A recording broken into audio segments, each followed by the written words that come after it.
So,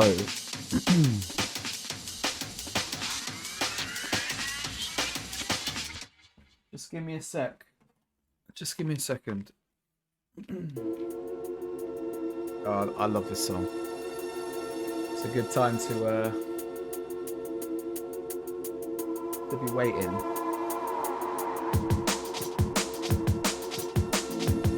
Caliber's an OG.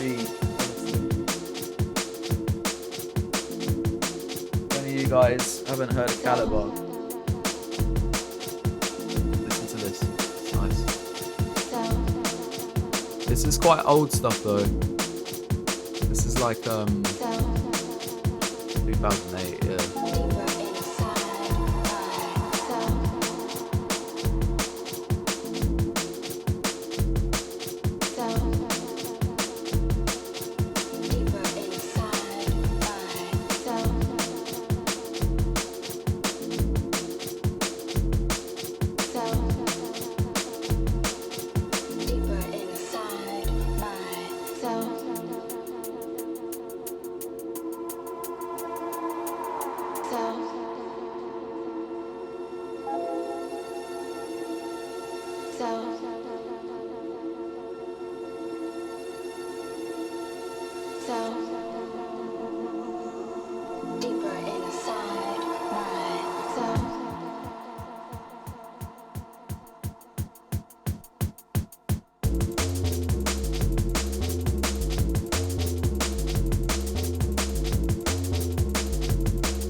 Yeah, I'm just... Hold up, I'm just testing the audio.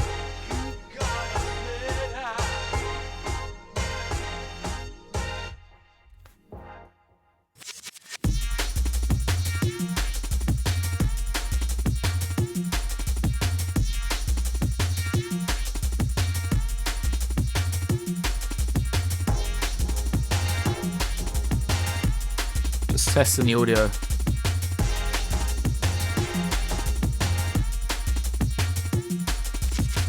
Yeah, I think we're good.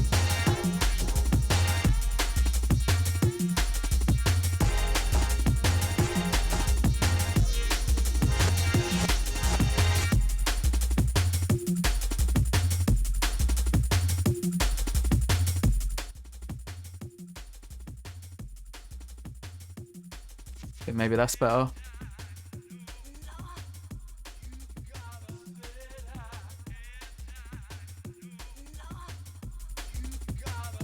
Maybe like that.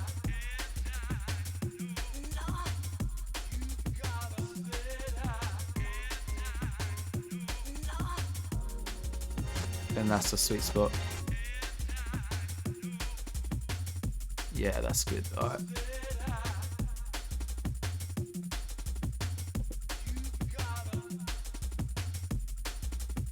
Yo, so who's on? Yeah, I had this little idea for a game. It's called Dream Simulator. I was watching Some Ordinary Gamers and he was playing this game called, I think it was LSD Dream Simulator. So it's kind of inspired from that. I've never actually played the game though, but I like the idea of it. Where it just seemed like there's basically the idea I had for this game was that it's basically a dream simulator. So you know how in your dreams you just sort of end up in different places and you don't remember how you got there, but it all kind of makes sense when you're in the dream, but then you wake up and you start to think about it, you can't really remember it, and it also starts to not make sense. So yeah, I don't know, I was going to create a game that's a bunch of different random maps and levels, so lots of different sort of game modes. It's all sort of sandbox style, kind of like Skyrim and stuff, but you just end up in different worlds and they're all really weird as well, but I kind of want it all to flow together as well. So I don't know, it will fade to white and then you'll end up in a new level, and somehow you're just transported into a completely different scene, but it still kind of makes sense. I don't know, gonna see if I can make it happen. But I'm learning Unreal now. I'm still a noob at this, so you have to bear with me. But yeah, the idea I had for this level, basically with this dream idea, it kind of gives you the liberty to just fuck around with whatever you want. You haven't got to there's gonna be no story at all. I'm gonna find ways of connecting it all, so the game's kind of fun. I was thinking of having letters that you collect throughout each level. They'll always have little letters that you can collect. I was thinking of having a dream journal, where you can use the letters to basically solve a mini game, so you can go back to the levels. So I was thinking of it being completely random, so every time you go to a different map, it's a completely random map that you go to when you finish the level. So it's completely random in nature, and you can never get back to the previous map once you change it. But unless you collect all these letters, you can write a dream journal. I was thinking maybe implementing the system where you tag each level, so you have tags for each level. So I don't know, say I don't know, one of the levels is an island and it's a beach vibe, and I don't know, you're at a beach party or something. You have to guess the words that relate to it, and if you get them, then you unlock the levels and you can replay them. I was thinking of maybe doing something like that, but I haven't got a clue how to implement it. So yeah, but I'm sure there's a way you could do something like that. And then I was also thinking of having because obviously there needs to be some sort of combat system in implementing the game, or it'll just be a bit boring. You'll just be walking around, which is going to be surreal. It's going to be surreal, but then you need some sort of combat. So I was thinking of instead of dying, you wake up or you get transported to a new dream, and so that'll be the level gone, right? But you can collect dream catchers as well, I was thinking, or maybe something like dream catchers, and they can be things that you plant, so that if you die, you get to respawn in the level and obviously spend more time in the map. Because I'm going to build like a bunch of open world maps, and they're all just going to be completely different. Like the idea I had for this one, it's going to be I don't know if you've if you know like Santa Claus, there's like the anti-Santa, it's called Krampus. I don't know much about it, but I heard about it and I thought it was quite funny. So I was thinking of doing like a Christmas village or like I don't know. I did this render a while ago. And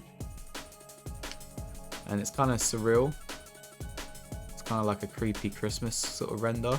So I was thinking of rebuilding this and making that like a level where you it's like kind of like a survival horror game, maybe like a mini game, like maybe like Slender or something. And then I was also thinking, what if you're Krampus and you're hunting like loads of Santas? So I was thinking of building this world again, because I built this in Blender. I was thinking of making this in Unreal so that you can like walk around it and shit, but maybe you are Krampus and you got like hunt a bunch of Santas. I don't know, I'm gonna give that a go, see if I can do it. That's what I'm gonna do today. Maybe these are the Santas you chase. Who knows? But yeah, let's give it a go. So I didn't download, I followed the tutorial. Man, I love YouTube, honestly. It's just so amazing that you can learn anything that you want. Just if you got the patience, really. But yeah, everything's there for you, man. Like, there's already Unreal 5 tutorials, and they're really good. They're really helpful. I found one on this landmass add-on that lets you easily build landscapes, and it's literally just with some clicks. Look. Oh, that wasn't a good example, but I've already started building this, right? So all I've got to do is click on my brush here. And you click on one of the axes, I think. Maybe not. Oh, you press Alt W, is it? Control W? Yeah, Control W will basically Control W, if you click on this brush, it's going to duplicate the brush. So you can just make a bunch of duplications, and see, this sort of builds around it. So you've basically built this brush that you can just drag around, but you can just duplicate them. But I think it's probably best to, before we start duplicating these, I'm just going to delete it, because you probably want to get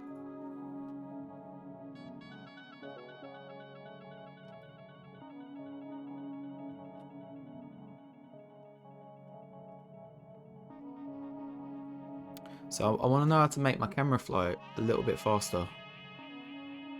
Actually, these are quite good mounds. I'm going to move this. What I want to do, I want to make like a bowl so you can't get out of the map. Obviously, it needs to be like circular. Because I'm only going to make like a bunch of little maps, I think. It's not going to be like massive open world like Skyrim. Do you know what I mean? They're just going to be a bunch of little worlds that you just sort of transport to, I'm thinking. So first things first, I want to be able to make my camera fly a lot faster than this, but I can't remember how to do it. Oh, camera speed. Alright, that's going to go up. That's much better. There we go. Alright. So yeah, click on your brush. And I'm going to move this just to the edge of the map, do you know what I mean? And then I'm going to duplicate a bunch of them and just sort of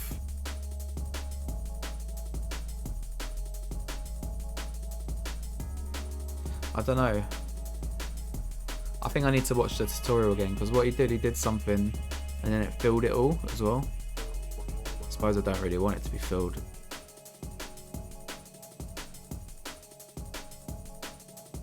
I don't know, I'm going to watch the tutorial again.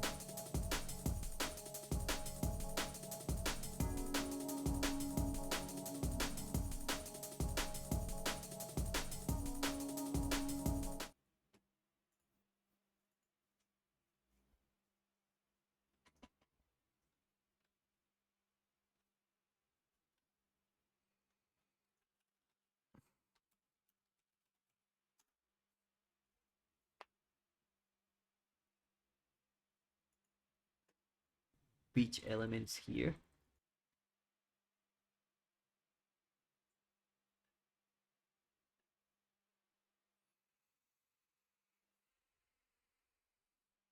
This was the one. Go to motionray.com to add this to your video. Now, don't get me wrong, it's a good Fire, smoke, those ones were other good tutorials, I think. Just Hello this is the guys, one I and wanted. welcome back to another video. In this video, I will show you how you can create this very simple open world map. We will be using the landmass tools to really easily create a high detailed terrain, and then we'll use the built-in water tools to add water to our scene, and finally paint some trees and foliage on our map. Also, I'm starting a Patreon where you guys can support the channel and also get some cool stuff. So I'll be uploading this map to my Patreon, as well as other projects, blueprints, and other things that I create here on the channel. So if you guys want to download that, go ahead and check out my Patreon. Link will be in the description below. So without further ado, let's go ahead and jump right into the video. The very first thing that you want to do is create a brand new project or use an existing Unreal Engine project. In this case, I'm using the Lyra starter game, but this tutorial will work with any other Unreal Engine project that you have. So go to the File, New Level, and we're going to go to the Basic and click Create. Before we do anything else, we want to go to File, Save Current Level As, and then go ahead and name your map and click Save. Okay, now we can go ahead and delete this floor, and we're going to create a landscape. So to do that, we can go to the select mode and change this to landscape. And if we zoom out here, you can see the green grid that will represent our landscape. You can increase the overall resolution or also the size of the landscape. So 1009 by 1009. will get you a pretty big landscape. I'm going to go with a little bit of a smaller landscape, the 505, the one that we had it before. And before you click the blue create button, make sure you click this enable edit layers. Really important that you remember to click that checkbox. Now click create. And now we have this nice landscape that you can go in and sculpt.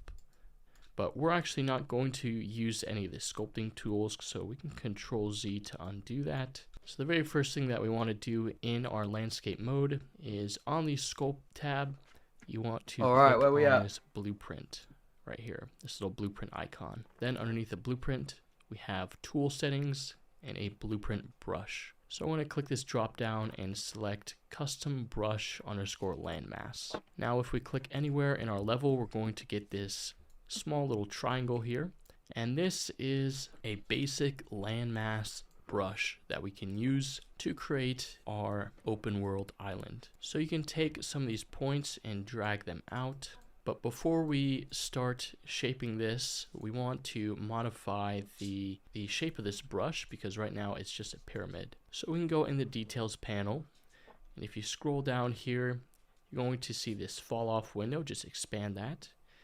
And we want to click this cap shape checkbox. Now it's going to be really flat, so we can go ahead and increase the height. That was it. And down here on the cap shape.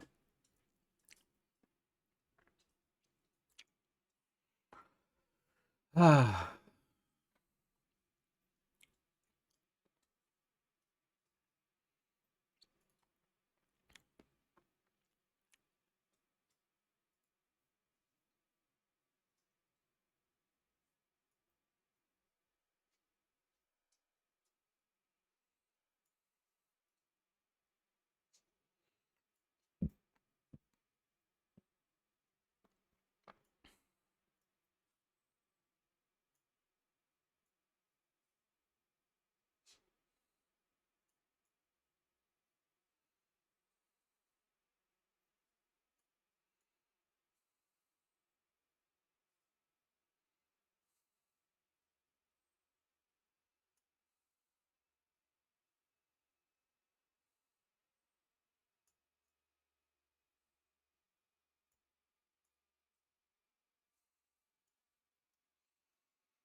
Well, I don't really know what I'm doing. I'm just sort of like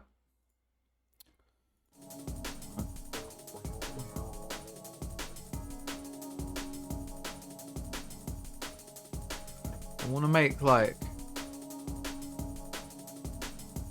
I want to try recreate this sort of landscape. Do you know what I mean? Sort of Krampusy. That's not right.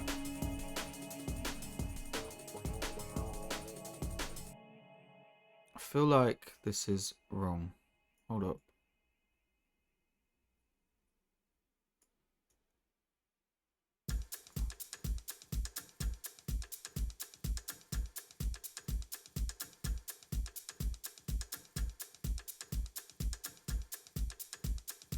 That could do.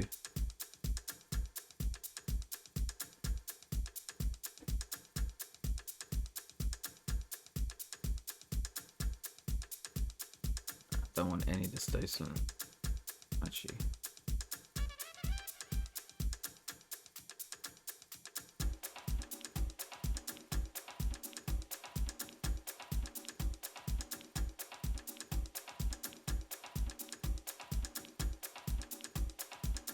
I don't know.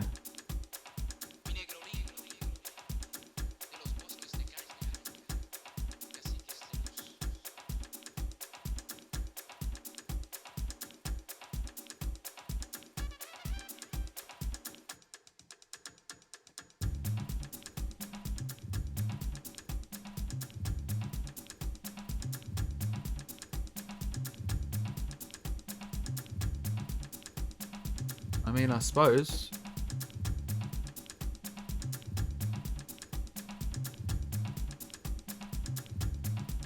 Why is that there? Thing is, I don't really understand what these do. I know what they're doing, kind of, but I don't know why it's like bringing the shit up there when I play with the curling. So if I go onto the brush, this brush is the thing that's creating all these, right? But there's something about the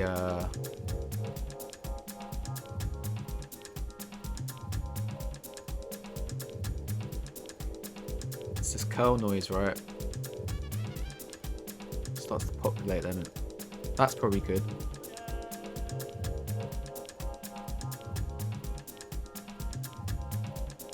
That's a good one.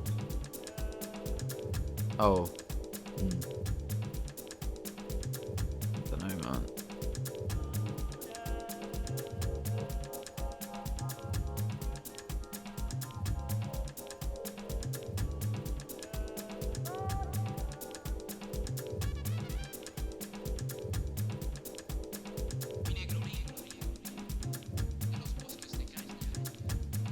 Yeah, I think this is good. So what you can do, just click on that brush, and I think you can just duplicate them. So your Control W, that'll duplicate it. So another one's populated up there, and then you can just sort of sculpt it around. So you can create your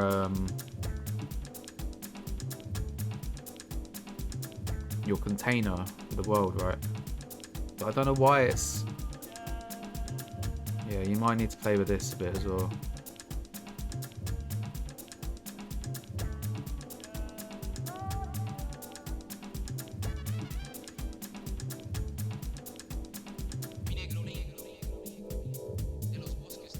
So I'm going to duplicate that, I guess.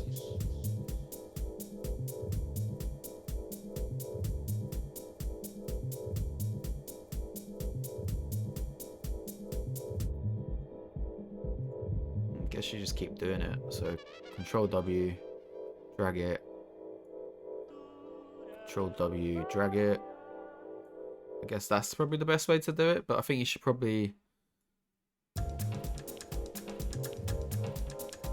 Oh wow. I don't know, that's probably not. If that's making verts all around here. Or is it just, it's just the brush? Oh no, it's just the brush. Oh, that's fine. But you can play with the scale as well.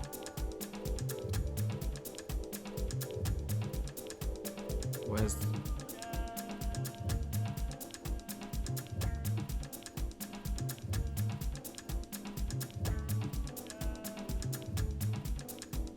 So this do anything? No.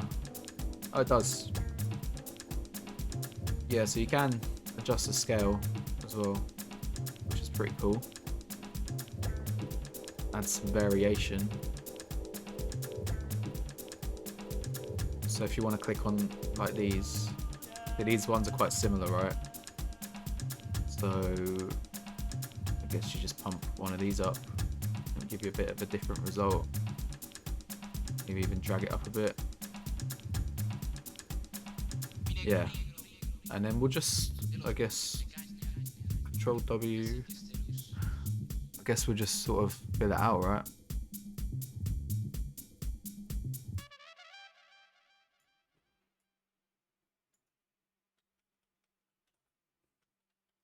Even does some of the work for you here.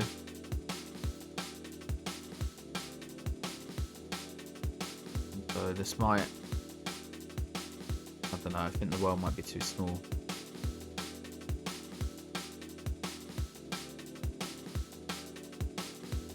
Maybe I need to make it bigger.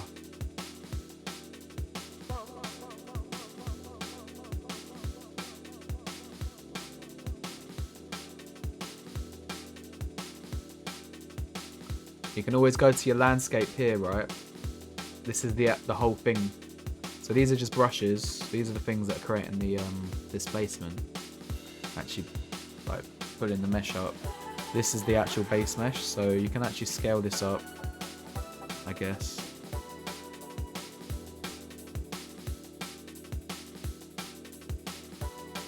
So maybe I can double that, or I'll do 750.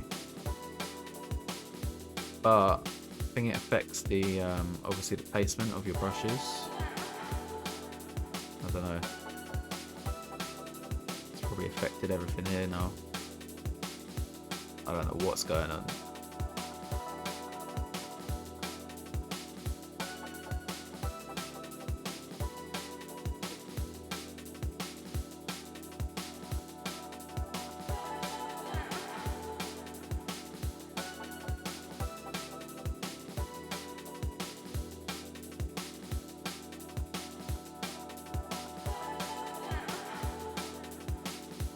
I don't know. I need to test it, see how big it is. But I need to. Right. Activate select editing mode. Player start. Let's just bring that up a bit. I think that's affecting it. Yeah, there we go. Nah, it's huge, man. I don't need to make it bigger. Look how big it is.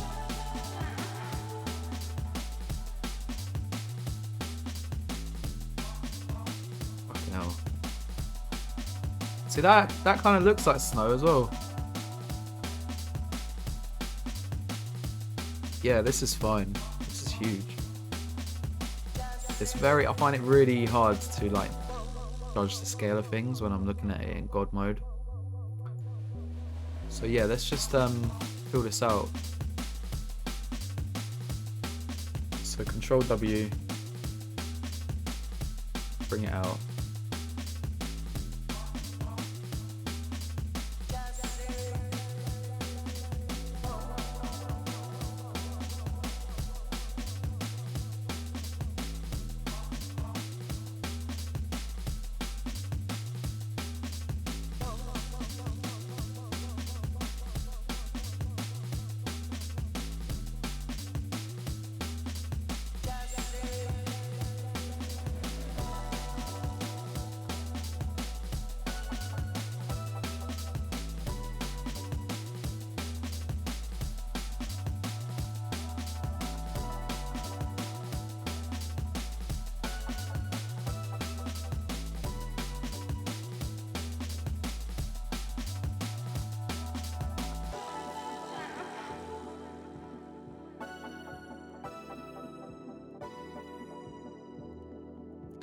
Yeah, I want to have some like ice lakes, right?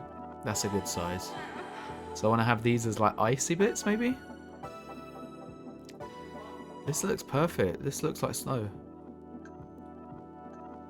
So this could be like, you know, these flat bits could be like icy bits that are slippy and shit. I don't know. Man, game dev is fun. It's just another thing though. I'm not gonna have time to do. Man.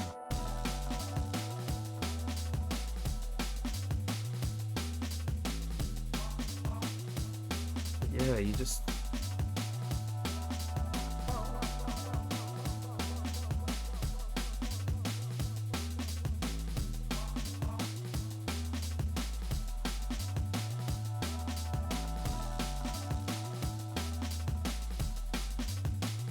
Maybe I need to change the pull off. I don't know.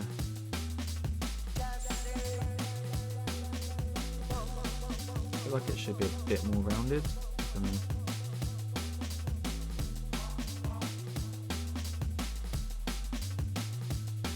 Only problem with this is I'm gonna have to edit all the brushes if I wanna change things. That's the only annoying thing.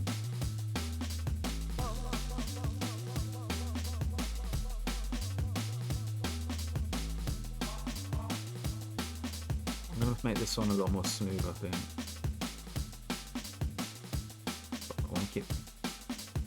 I wanna make the fall off a little higher. I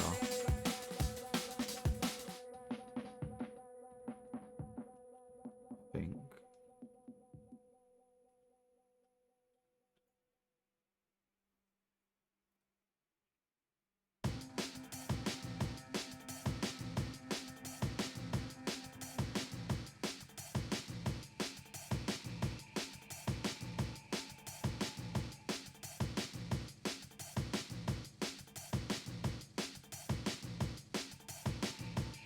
How do you... I want to flatten... Not flatten the top, just round it a bit, you know?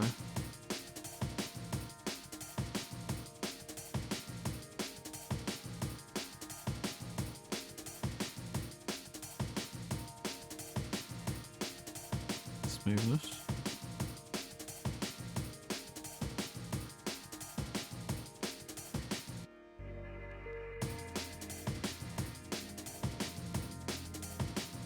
Oh.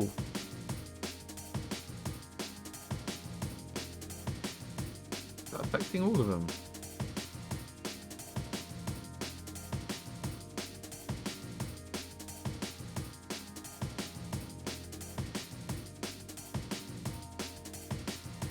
So confused.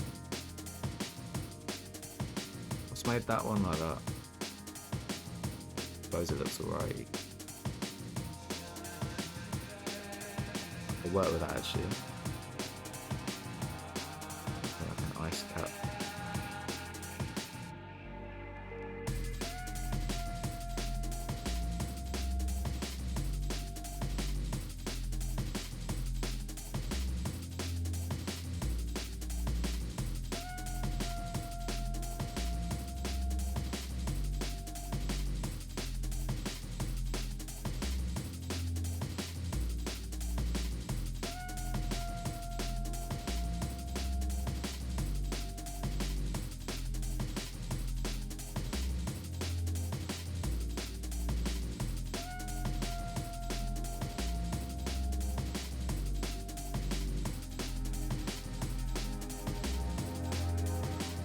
What?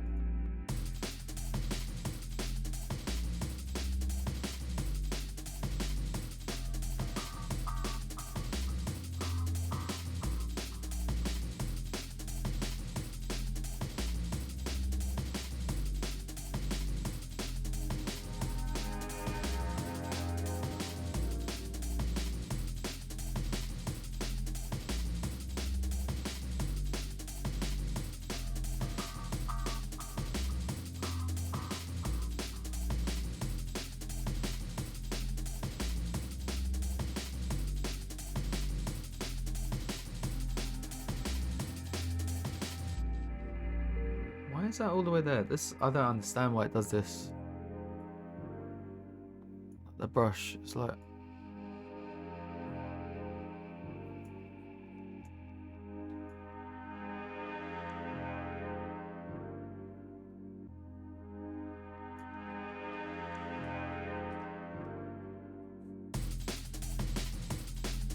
don't know what I've done.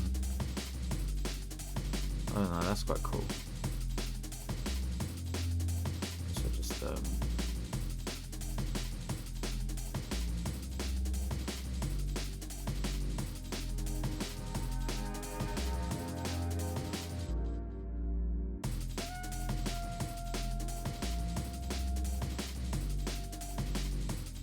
okay. Let's just give it a quick material. I'll save it actually.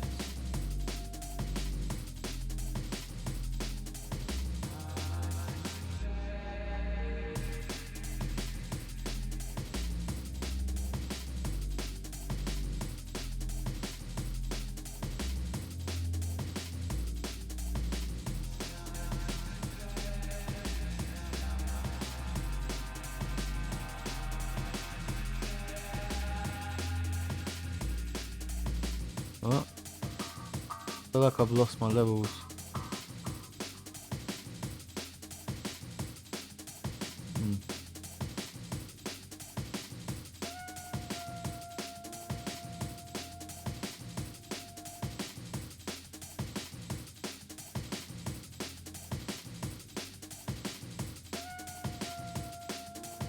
Did it just change everything?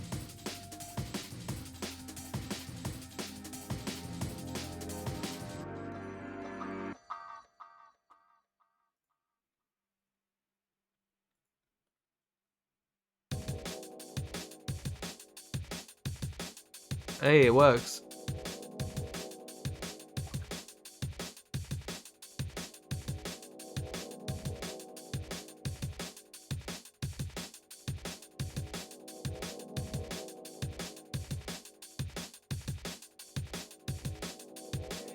Okay. We have something. What I could do, yeah.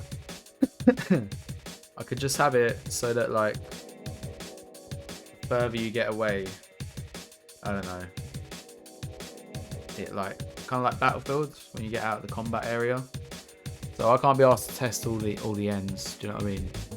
But I'll probably just do like a circumference of out of bounds, I think. That's what I'm gonna do.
So yeah, I've got my landscape now.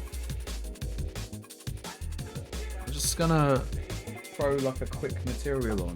It's not gonna be anything decent, just like a quick snow shader. I actually haven't really played around with the materials much, so this will be a fun little experiment.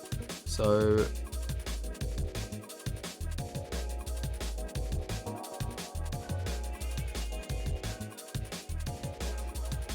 right, so what I got to do,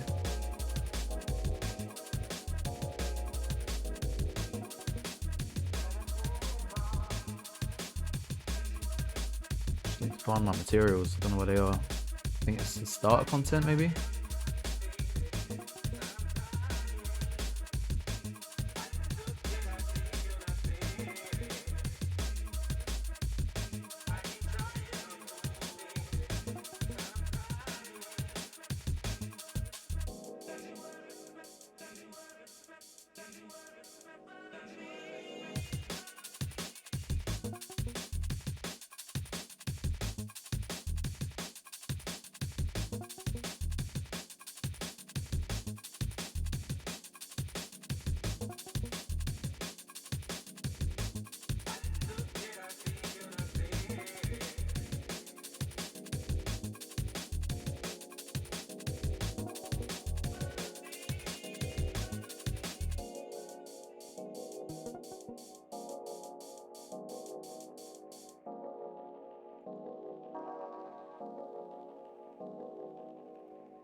I don't know the best way to organize your projects yet, but I think I'm just going to keep everything on this level in its own folder. I don't know. Thinking of having a maps folder with all the different levels. That's not my level folder, if that makes sense. Just because this is like a directory thing. When I open level, I don't want to mess around with stuff in there. Just because my temptation would be to make folders here and then move them in, but I don't know if that'll mess with the directory. I don't know. So I'm going to make a separate one. And then I've got all this random stuff that came with the project, I think. So I can leave all this here. Got my audio. I might have like their own audio folders. But for now, materials. I never know the best way to organize things. I just want to be as efficient as I can be. It's just one of those things you got to work out for yourself, isn't it?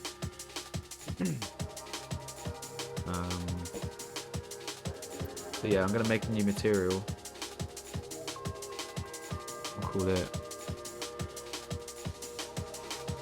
Campus Snow. Oh, Xmas. Okay. Open that up, and so this is gonna allow us to view our material. At the moment, it's just like a chrome ball because there's no material applied. That must be like the default shader.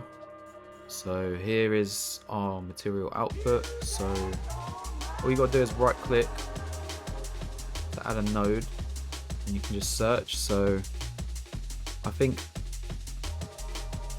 it's called a, what's it called? I think like in Blender you got the RGB nodes. Here you got, I think it's called a vector, no not, oh, constant free vector, that's it. So you just, yeah, constant free vector. So yeah, you just right click, type in constant, and it's the third one, it's the free, and that will let you pick a color. You need to pull this value up to actually get the color, otherwise it's completely desaturated. And then, so I'm just gonna give it like a white, maybe a bit of a blue tint, I think. But you'll notice it's not updating the material, so we're gonna hit OK on here. You actually need to plug it into the base color. So this is feeding into that, which is like that's the main shader, right? That's where all the information plugs into. So at the moment we're feeding in the color to this shader. So let's think, how would you make snow? Well, it would be white obviously, but I kind of want a bit of a style, or like a stylistic choice. I want it to be a bit of a blue tinge.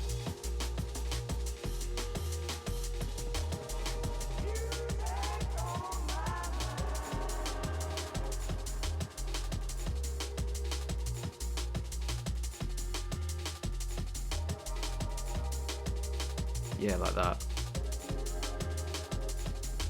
probably like that. And we need to apply, we need more control over the roughness and the specular, I believe. So if you type in constant is just one value, right? So I mean, I don't know the ins and outs of these, but that's a constant 3. I'm guessing because of RGB maybe, I don't know. But yeah, constant is just one value. So all of this kind of runs on math, right? So all you are is essentially feeding numbers in, and yeah. But this is just one value, right? So we're gonna pump that. We're gonna plug that into the roughness. Roughness is basically the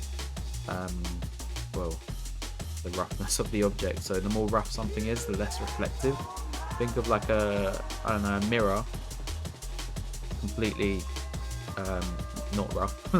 So but if you scratch it up, add a bit of roughness to it, you won't be able to see your reflection. If you completely scratch a mirror, it's like all scratched up. Yeah, that's gonna, I know that's one way to look at it, I guess, but yeah. So if you double click on this, I think you'll be able to edit the values here. So we're at a value of 0. So think of it as like a from left to right sort of fader. Between 0, it clamps at 0 and 1. So any number between 0 and 1 will be the roughness value. So 1 will be maximum roughness, and you'll get no reflections. So think about snow, it's kind of sparkly, I guess, in a way. Not really. I don't know. It is reflective, but I don't know. Probably like 0.25. But then that just looks like a cue ball, right? So I don't know. I think maybe you can combine 2 nodes, right? Or you can use noise to, I guess, sort of add randomness to the roughness. So it's sort of like kind of how you would do scratches and stuff. So we could try that. I don't know. So we need some sort of texture. So we'll plug that in, and I think you can load a texture in here. So we'll have a look. We're looking for something rough, or like with a lot of luminosity and contrast, like this. Yeah, that's it. Something like that. And you can plug this into the roughness instead.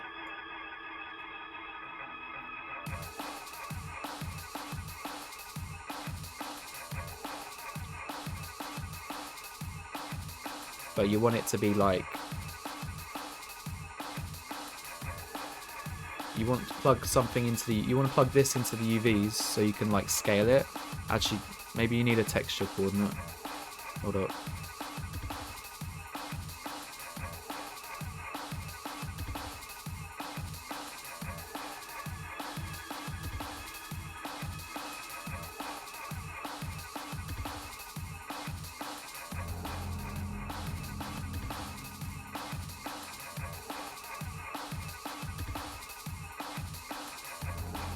How do you unify it with one value though?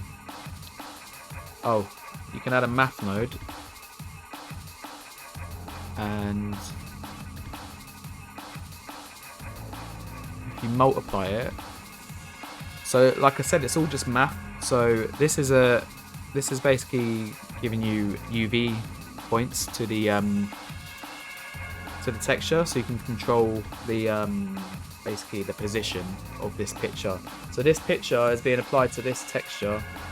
Sorry, this picture is being applied to this roughness value. So the more black it is, the more reflective it's going to be on the ball. So you're kind of seeing it like that. We're using this to basically provide coordinates, basically UV coordinates, so we can basically change the position.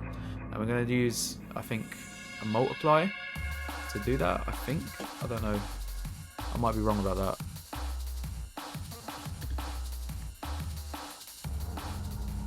I don't know how to get rid of this node. Oh. So if I'm right, a better way to explain this actually would be to plug it into the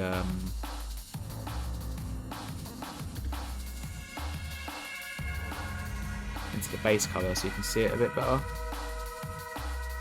Look, that's basically doing the same thing as applying it to the roughness. It's just that's the color. That's just the roughness of the object.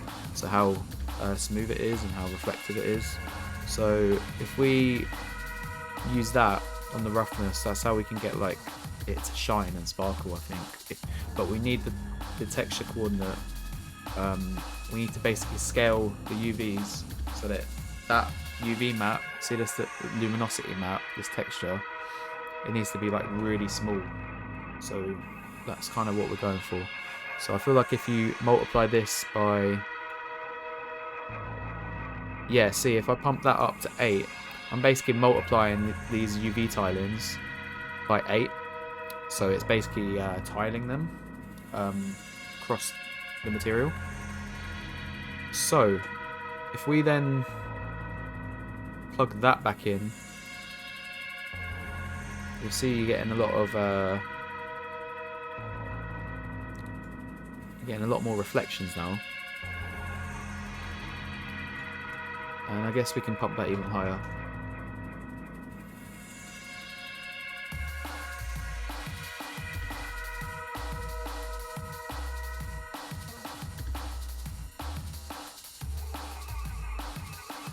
Like that.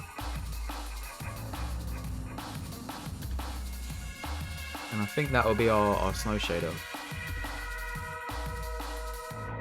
So you need to apply the changes so you compile it and then save. And then you can come out of your material editor and you can just click on your landscape here. This is the actual mesh. So all you got to do, I think you can just click here and it should apply that material that you just made. If not, yeah, there you go.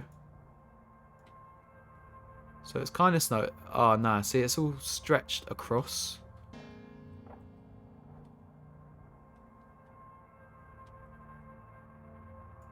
Oh, one more thing as well.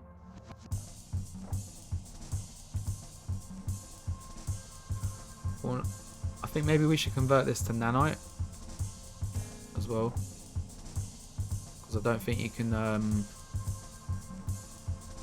use lumen without it. I know you can't use yeah, I don't think lumen works unless the mesh is nanite. So it will just basically, if you're using like ray tracing, it should speed things up for you. Your performance should be better. So how do you find this in, I don't know. I don't need to do that right now.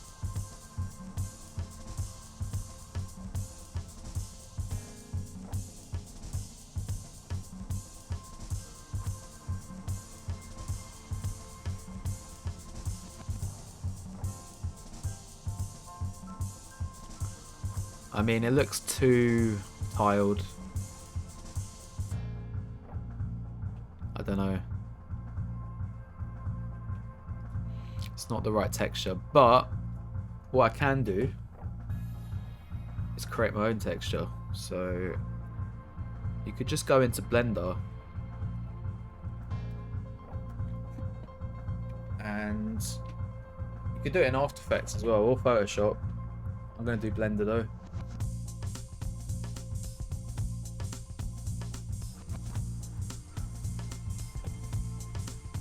You could just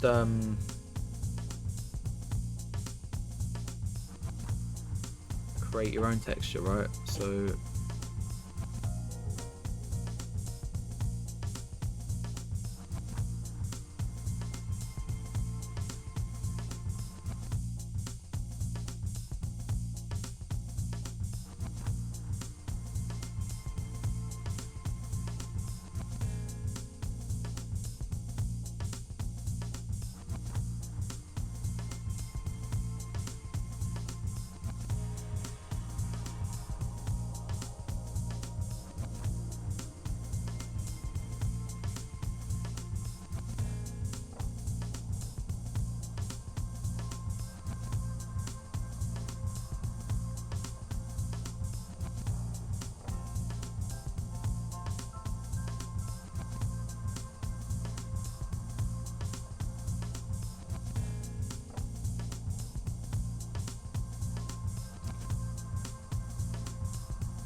I don't know.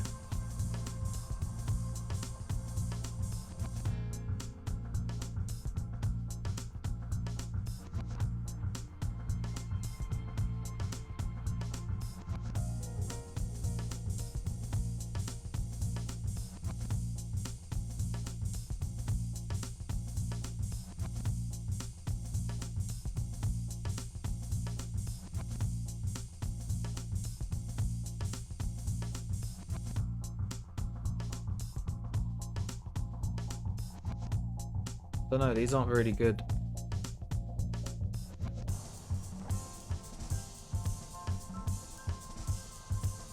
I think this is good.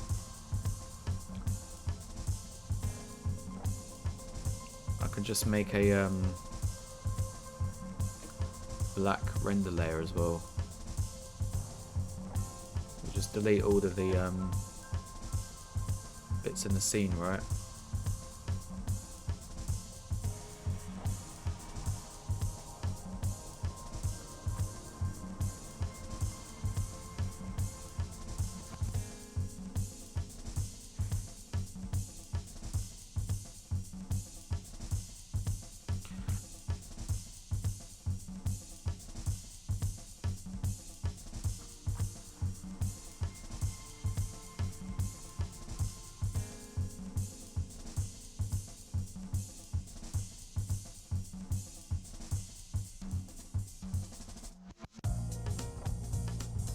Mix RGB, I think maybe.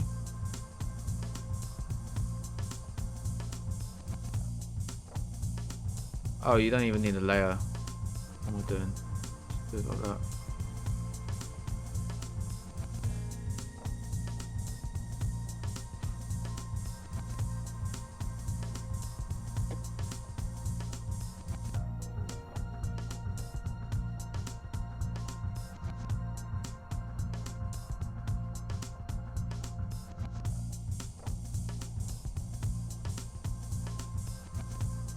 I don't know, maybe that could do it. That could work. And then you just got to change the keep everything in multiples of like 2, 4, 6. You know like how computers sort of count in base. So you keep everything like that. So you like 2048 would be the resolution you'd want.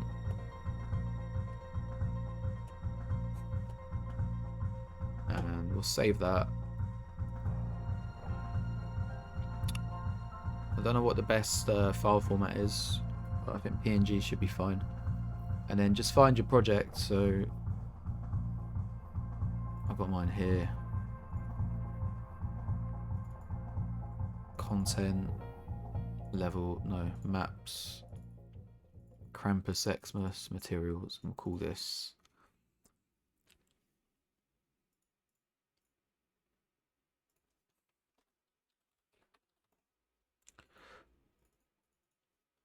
noise. Neb noise, I don't know. I think try not to include spaces. I just don't think. I noticed they tend to keep their naming conventions like that in the engine, so I just try to keep it like that.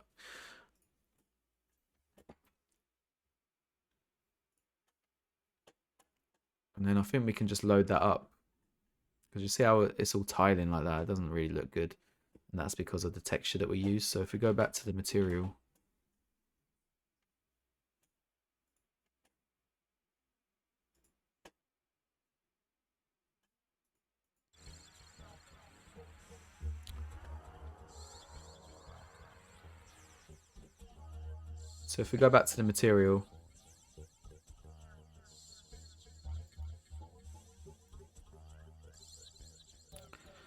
you should be able to bring in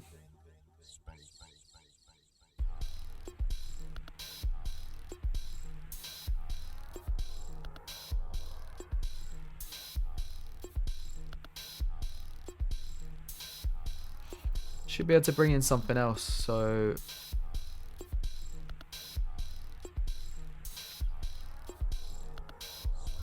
let's try bringing this in. Does it work?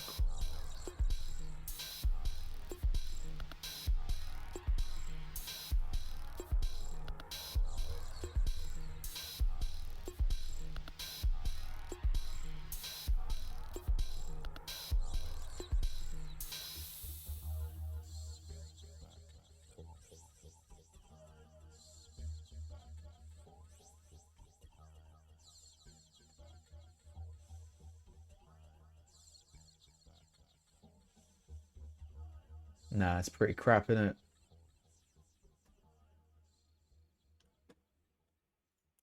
We'll try that again. So we need more. I think it just needs to be scaled a bit higher.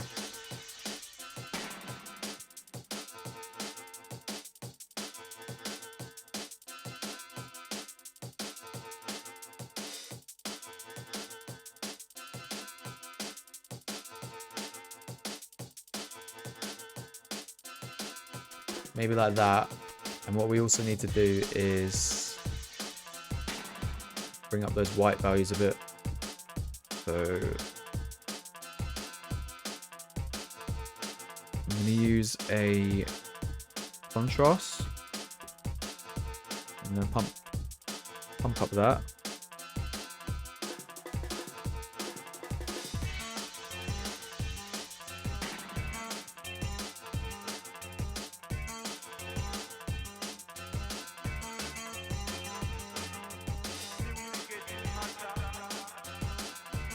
I'm gonna get those white levels up a bit, so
I don't know what the Nabla does. I've never known.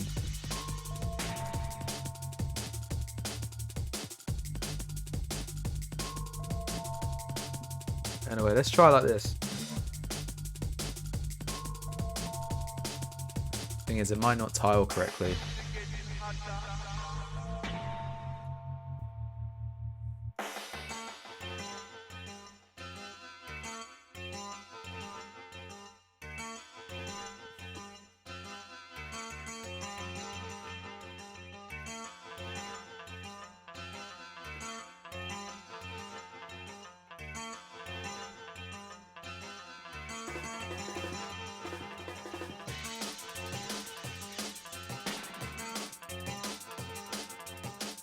How do I get these values to go white?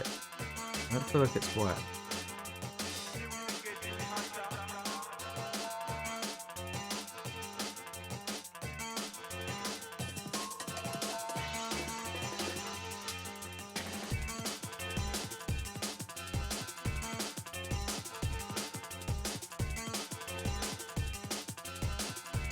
There we go.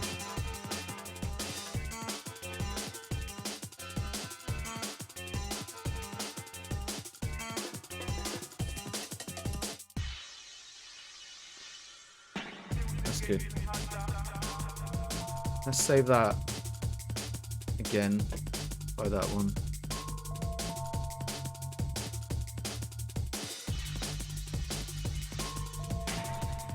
court.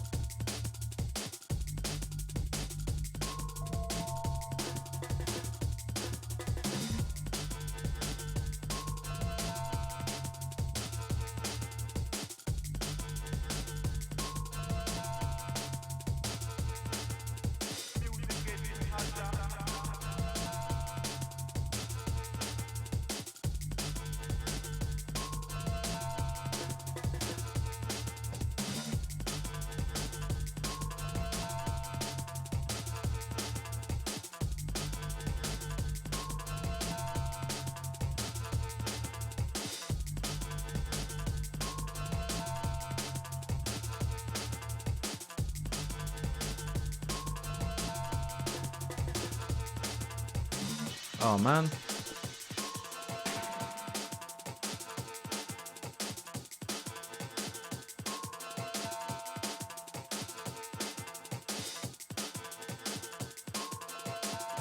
T brick clay. That's what I should change that to. I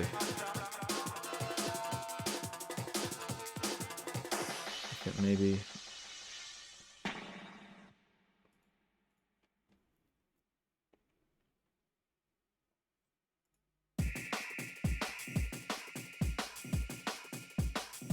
Yeah. I think if you put a T in front of it, an underscore, it will pull up from there. I think.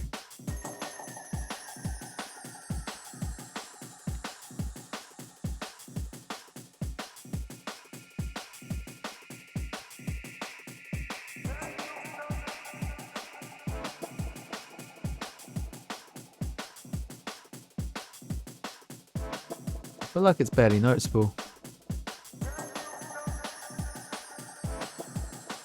Let's see how it goes.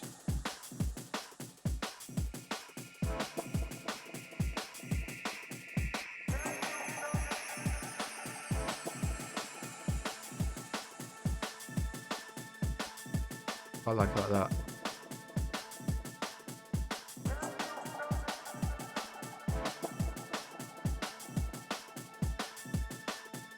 Bit too blue. Might be too blue. Yeah, that's too blue.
Like I know what that means. Okay.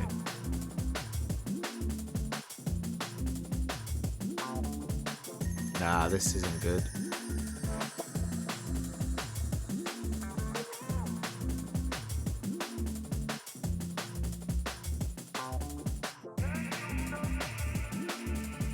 I thought that would have made it good.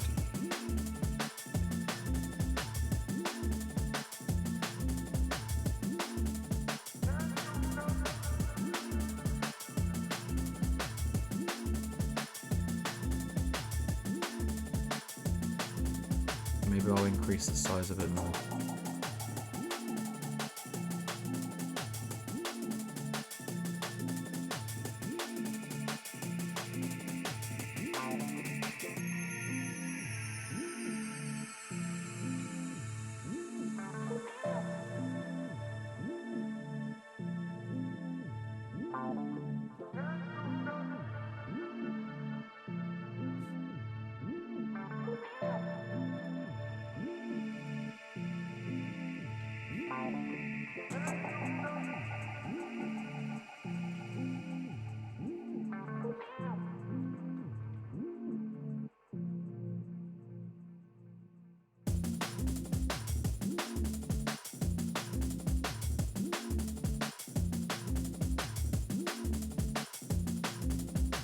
How do you make UV maps?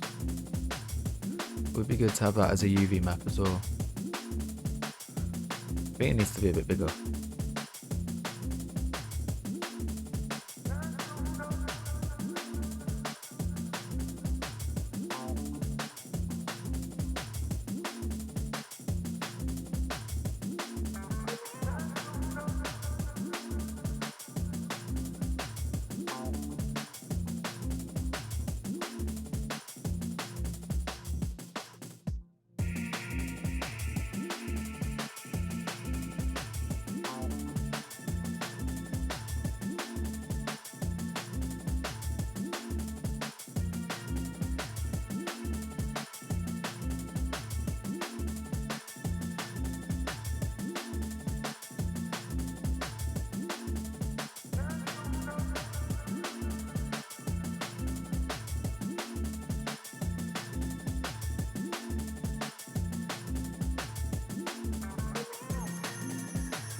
Want to know how to create awesome videos? Check out motionarray.com. You can do it too. And of course, if you want to, you can scale this and make this really big and have it encompass the majority of. If you have a roughness value above 1, that will be clamped and it will just be 1. So these values will always be either 0 to 1. It doesn't matter if you put in. Now we're gonna go ignore this crazy map right here, but we will jump back to that in content folder of a specific map. So within here, it set the compression settings to normal map and it unchecked sRGB because of very little shine. So it's almost like dirt has fallen onto the sphere, and that's from the top material in our world. We know that will change as our will notice. I once again stay right there. Now I don't want this texture to be everywhere within my material right there. We're going to use node. You can always right click on any empty part of your material graph. So if I right click, I can type in linear and interpolate. So I'm going to select this one right here. Linear interpolate. So now that I got my linear interpolate node in, I can drag my orange into A and then drag my texture into B. And now for alpha, let's use RGB. So essentially we're going to be switching in between our texture and our color. So the A and B inputs, depending on the alpha texture. So I believe right now, if our alpha texture is black, then it's going to pick orange. And then if it is white or very rough, it's going to pick our dirt texture. So let's drag this into alpha like this. And the output of this will be our base color. Okay, there we go. That looks like it's working if I press apply. And let's jump back into our material level. we can see that within all the rough spots of our material, we have dirt there as the color. So not only is it rough, but it is also very dirty. Something like that, So I if we think. zoom out, now this looks like it's material straight out of a construction site.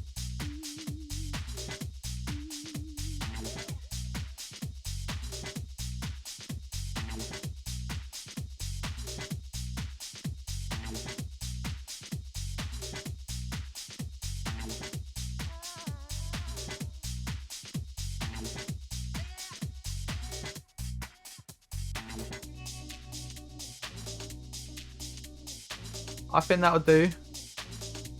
It's a bit blue.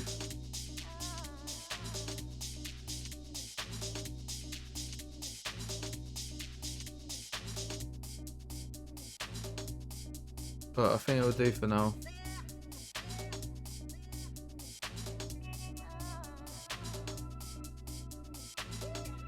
Still looks a bit tiled though, doesn't it?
Is this it?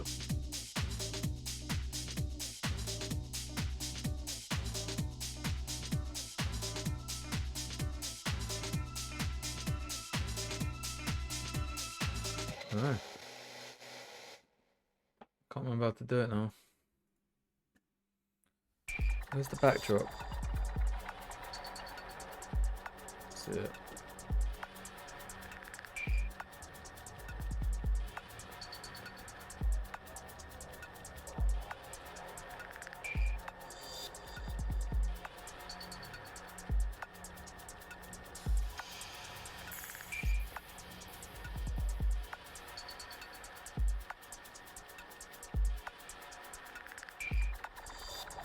There you go.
HDRI backdrop.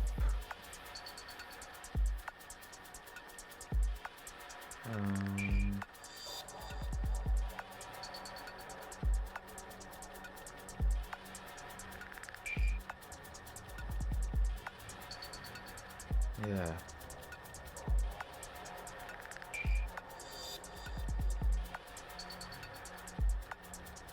So I got the same HDRI that I could use.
That's the one.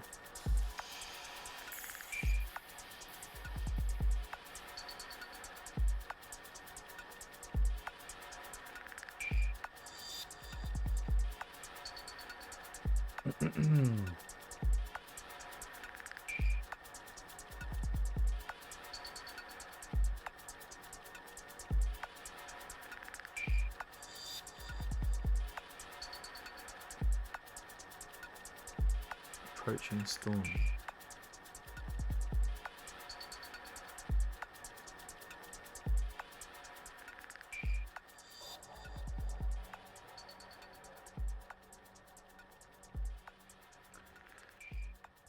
Fuck's sake.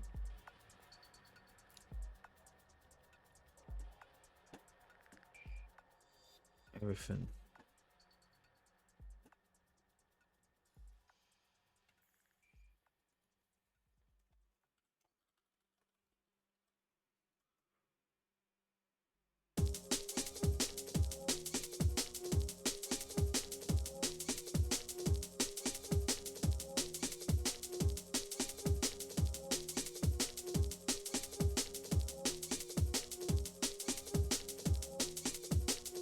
Now, is there a way to open it in File Explorer?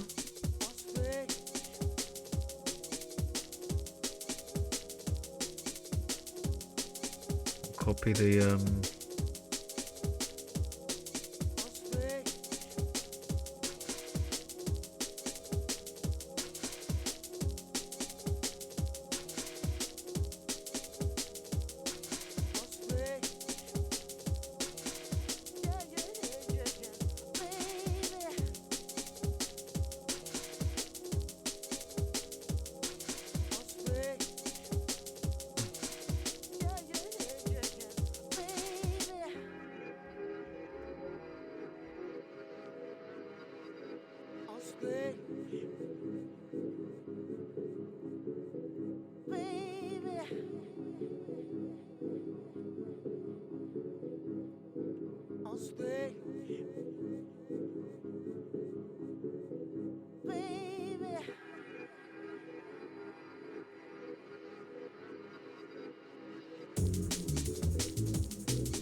couple of other ones here. So I'm just going to grab this.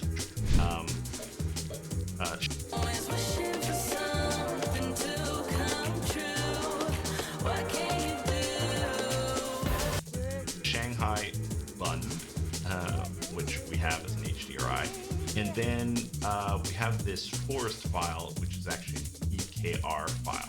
So the easy ones are the Canary Wharf and the Shanghai. We can actually just drop them right into our content. So I'm just going to create a new folder here. New folder, HDRIs. I like to always color my folders so they're easy to find if I'm working on them. Make this kind of like a pinky red there. And then we literally can just drag and drop. Because we've got the plugin set up, we can literally just drag and drop these in, and they'll just pretty much work. So drag those in, and if we hover over them, you can see they're texture cube files, so it's interpreted them correctly. If we drag in the fowls or the forest here, I know I'm butchering the name of that. If we drag that in, you'll actually see that it doesn't come in as a texture cube. It just comes in as a regular sort of mapped file. So that's no good. That's not what we want. So we're going to delete that. And that's one of the issues that I was going to show you we can get around. We're going to delete that. The way that I got around it was there's some tools online. And if we just went to Google and just simply went convert EXR to HDR, you can see I've already went here. There's lots of other tools. I'm sure you guys can find your own. This one worked fine for me. You just go here, you pick the file that you want to convert. In our case, it's the forest file. Bring it in there. It'll allow you to do multiple, add more files. You can Vertio.co.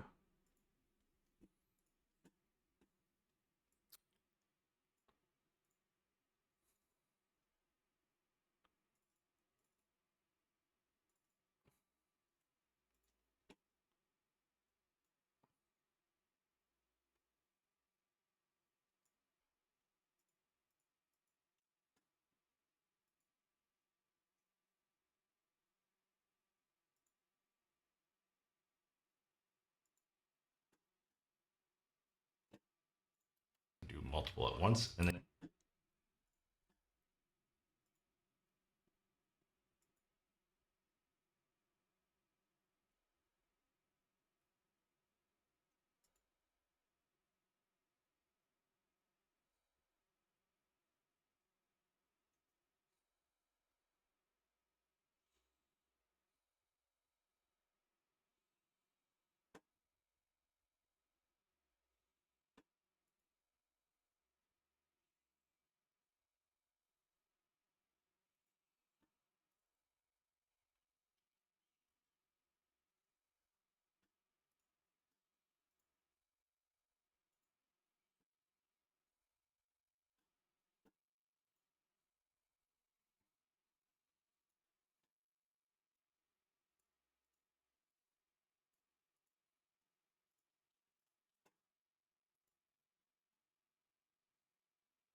Keeps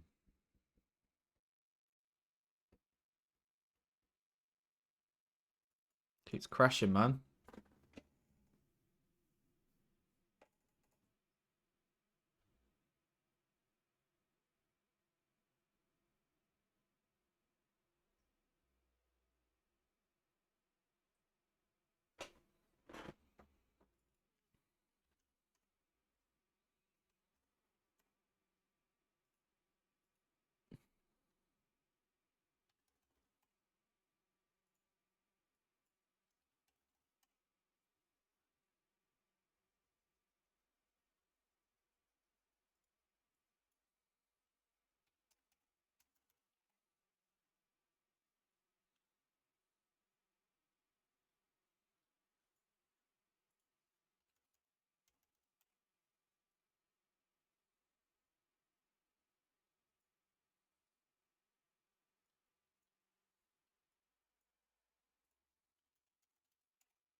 I don't know why the HDRI doesn't look right.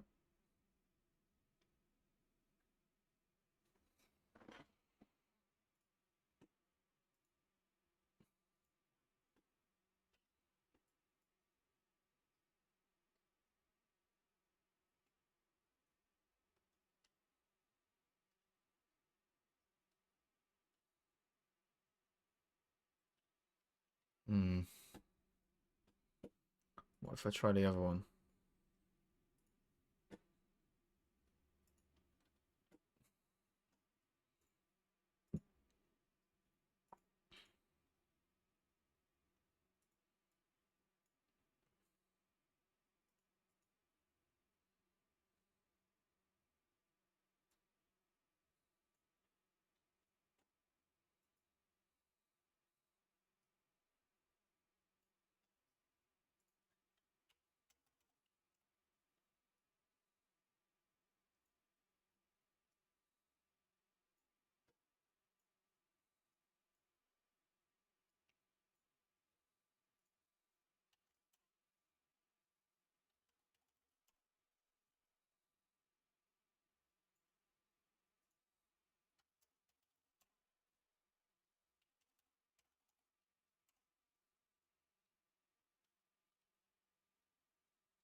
It's terrible.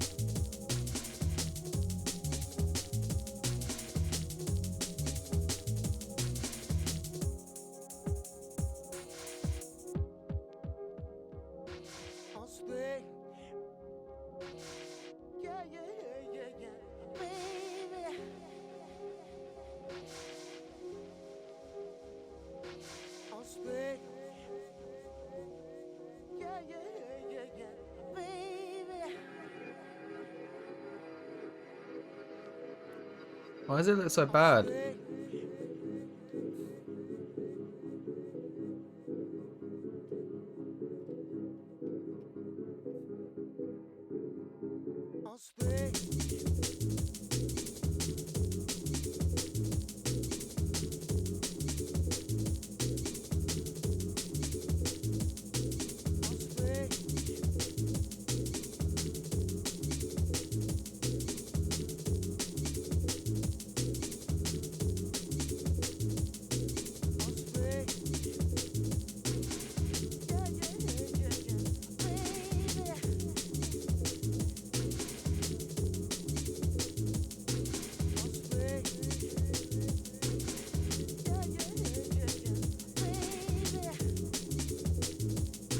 Man, I'm pretty hungry.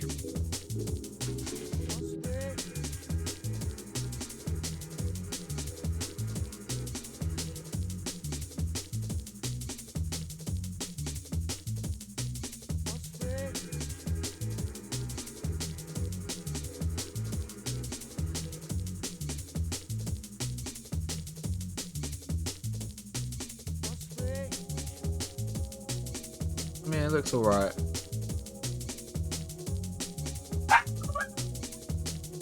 What?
But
you gotta stay alive.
comes down.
So I want to try it without the auto exposure.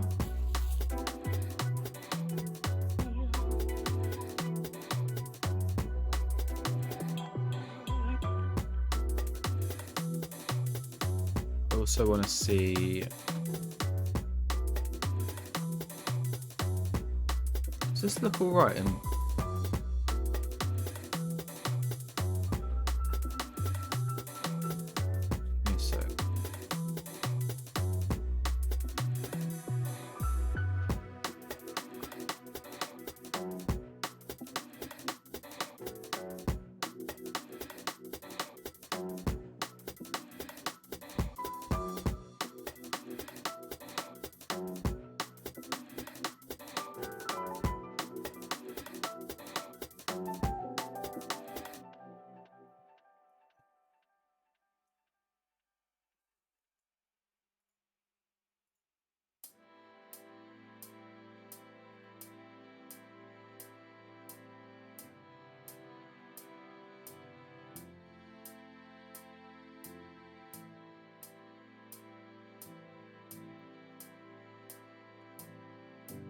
It looks alright in there.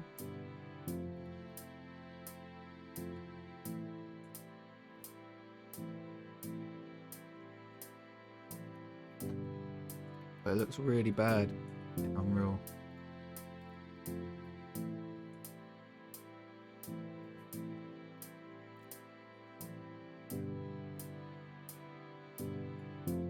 Oh, I keep doing this.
So confused.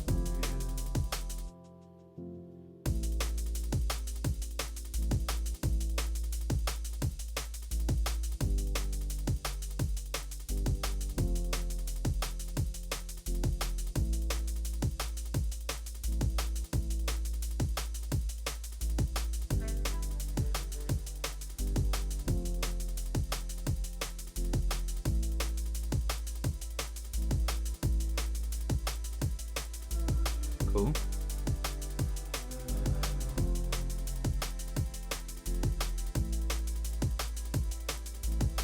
Why does it look pink?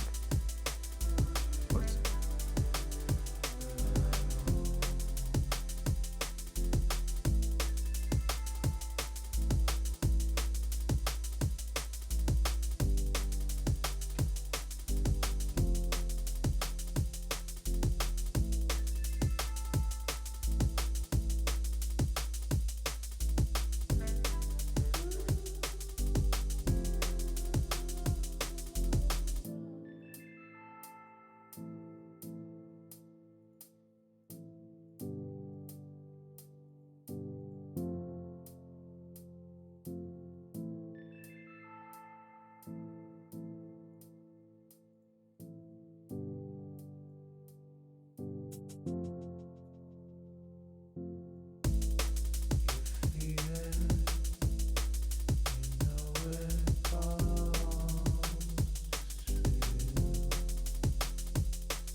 Yeah, you?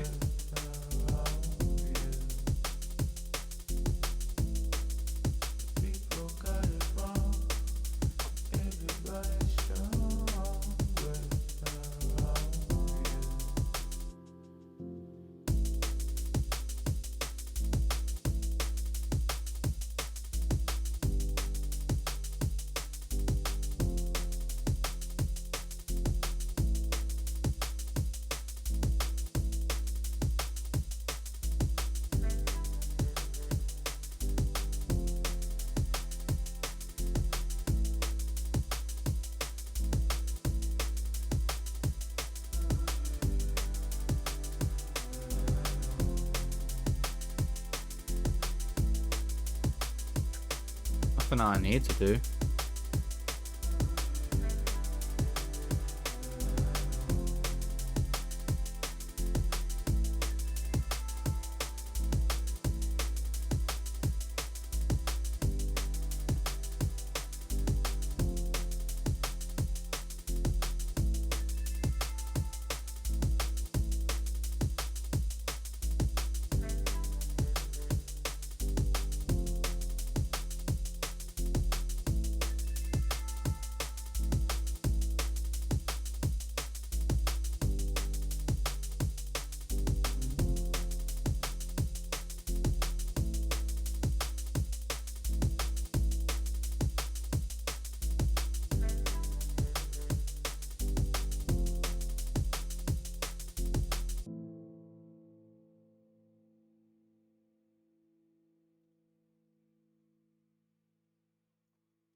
Where's the post-process volume?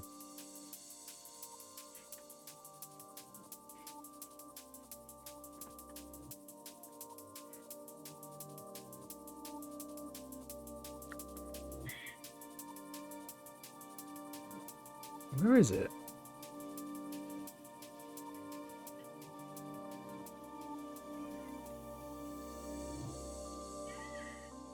It's not what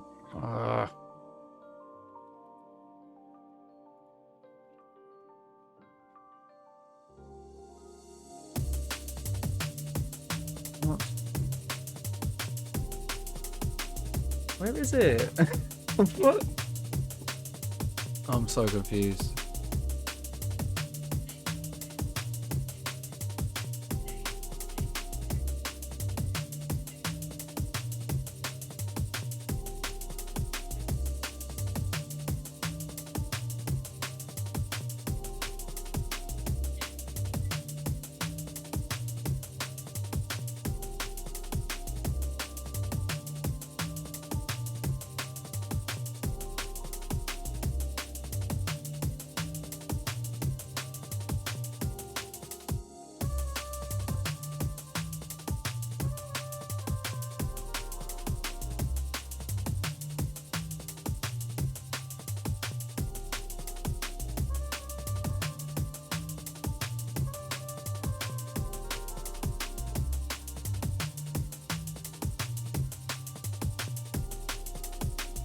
Yeah.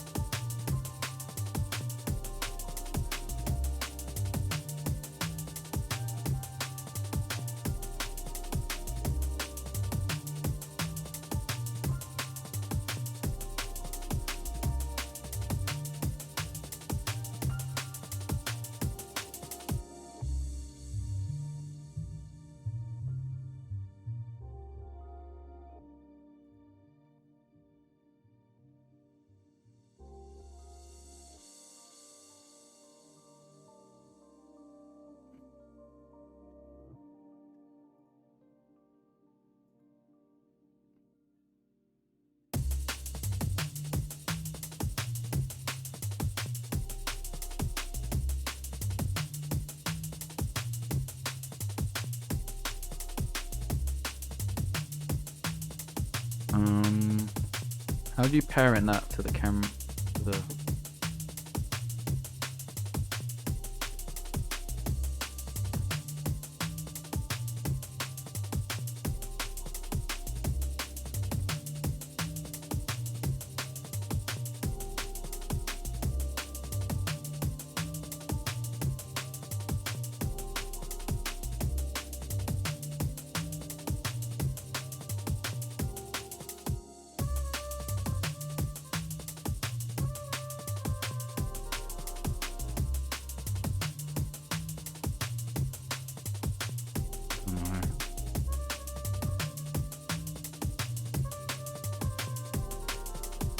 Still got a lot to learn.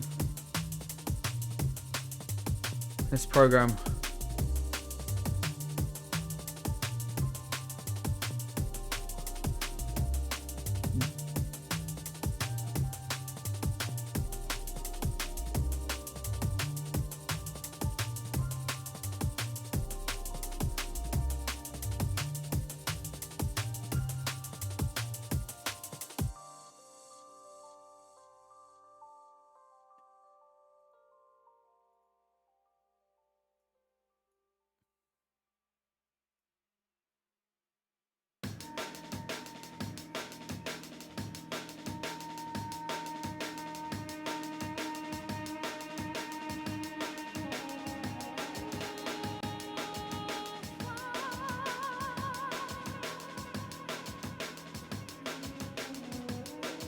That's pretty cool.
Not too bad.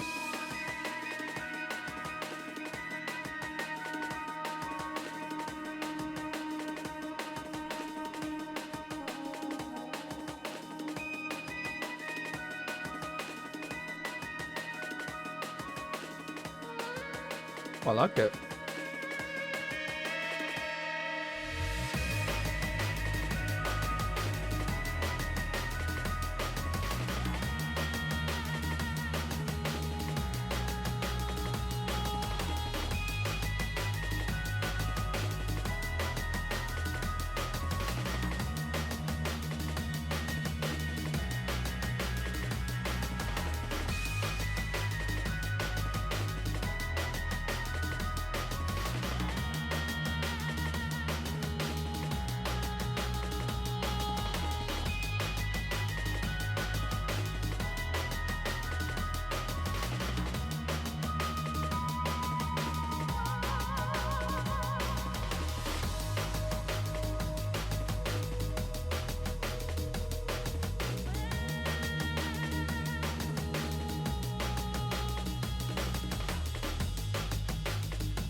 I've got a drink to drink.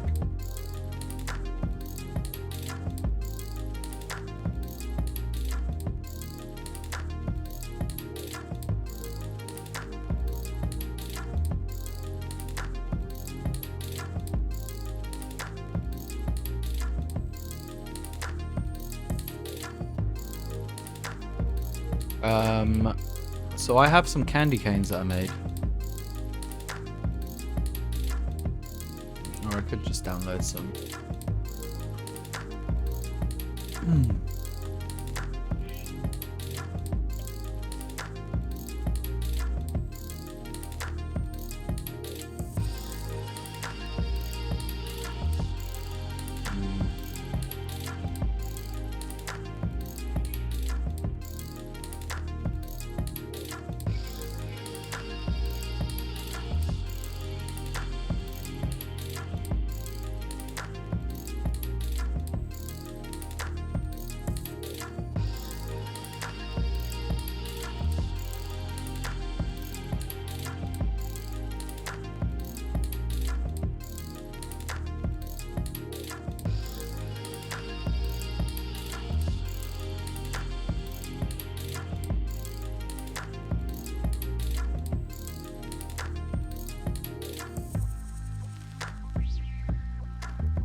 So, I made this scene a while ago.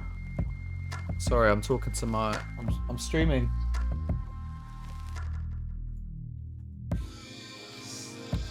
Made this scene a while ago. I want to get these... This is so much better.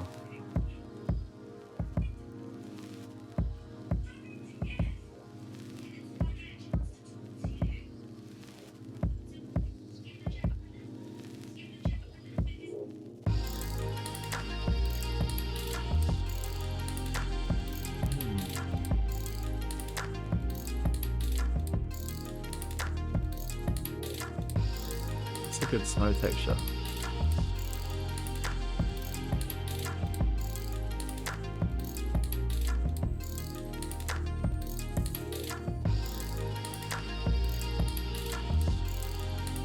Snow texture sucks.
Maybe not that.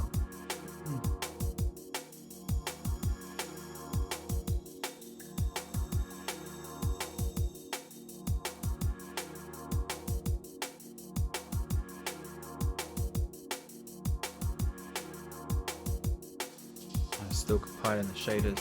There we go.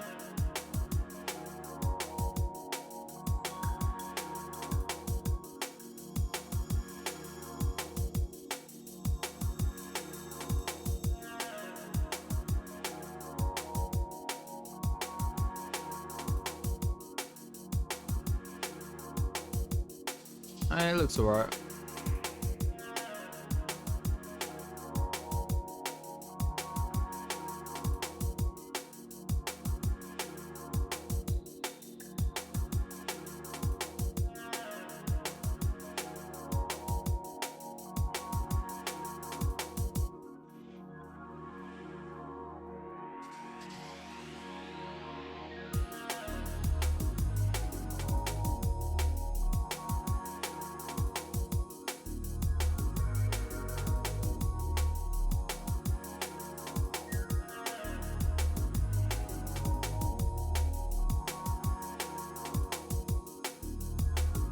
Pretty good. Quite happy with that actually. Just need the what do I do the candy cane thing? Oh wait, I wanted to see this for a normal map as well.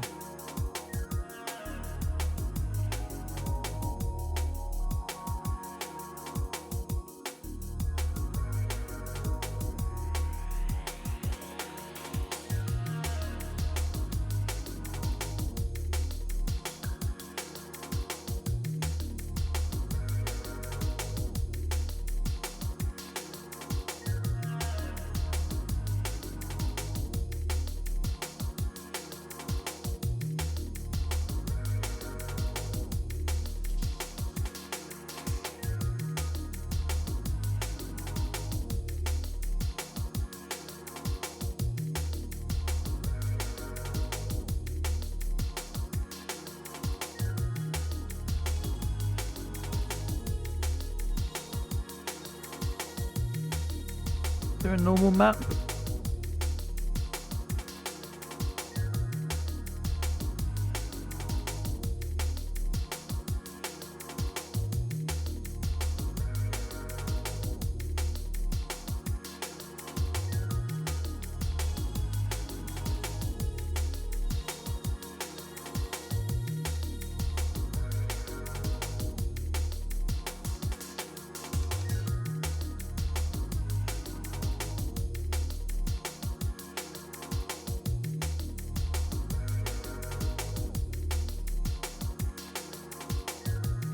That simple.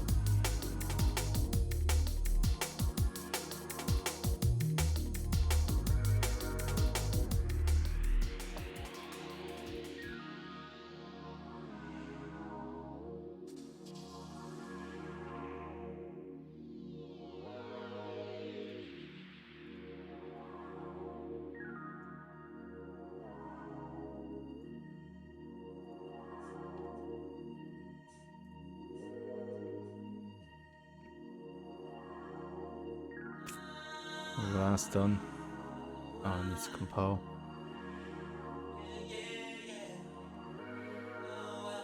And it certainly made things sparkle. Doesn't look right, does it?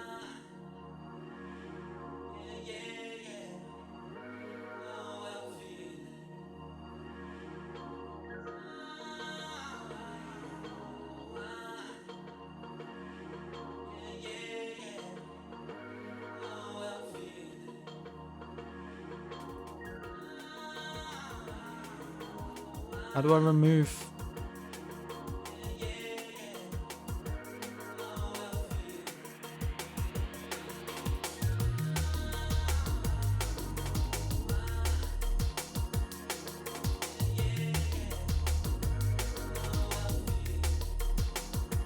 Alright, anyway.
Why does it disappear?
How do I bake this?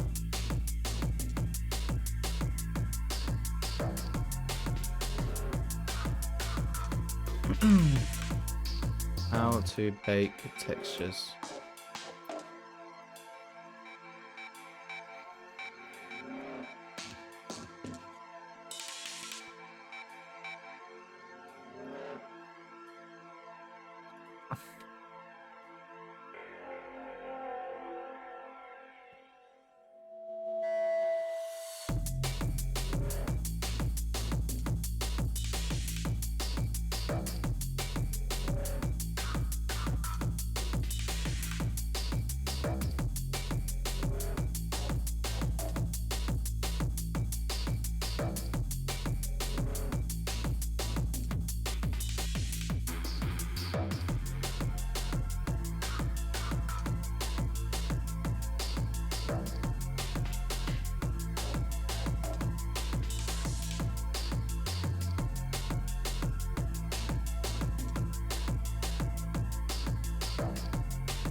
Hello everyone, this is Ryan King and welcome to this Blender tutorial where I'm going to show you how you can isn't going to work in like a game engine or a different 3D software or something like that. It's not going to work because these kind of things only work within Blender. So you have to bake out texture maps if you want to preview this material in, for instance, a game engine or another 3D software or something like that. And as you can see, there are three different values that are being plugged into this principled shader. There is the base color, there is the roughness, and there is the normal. So I'm going to be creating three texture bakes for this material. So the color, roughness, and normal. Now, if your material has other things, like for instance an emission, if maybe it has some emissive places on the material, then you could do that as well. I'll show you how you can do that. But the main ones that you're probably going to be using are base color, roughness, and normal. And also, if you just have a base color, you could just do that as well. Alright, so let's go through all the steps that you need to do texture baking. So the first thing that I'm going to do is I'm going to click right here and I'm going to drag down, and that way this is going to split the window. I'm going to click right up here and I'm going to change this to the UV editor, because the first thing that we need to do is we need to actually make an image texture and then tell Blender to bake it onto that image texture. So to make an image texture, you can click on the new button right here. Now the name, you can call this whatever you want. I'm going to call it rock color because this is going to be the color map for the rock. So I'm just going to name it rock color. Now the width and height here, this is a 1K texture on default. If you want to turn this up, you can. You could really just change this to whatever you want. I would recommend that you keep the width and the height the same, but if you just want to change this to like 2000 pixels, 4000 pixels, 5000 pixels, whatever you want to do, I want to make a 4K texture. That is pretty standard. So to make a 4K texture, I'm going to click on the top one, drag down, and then let go. And what this is going to do is it's going to allow us to change both of the values at the same time. Now to make it a 4K texture, right now it's a 1K texture, so to make it a 4K texture, I need to times this number by 4. Now you can actually do that in Blender very easily. What you do is you hit the little star button and then you click on 4. So on my keyboard, the star button is on the top of the numpad, and also if I press Shift 8, that also makes the star come up, and that's basically just telling Blender to times it by the next number, and the number is 4.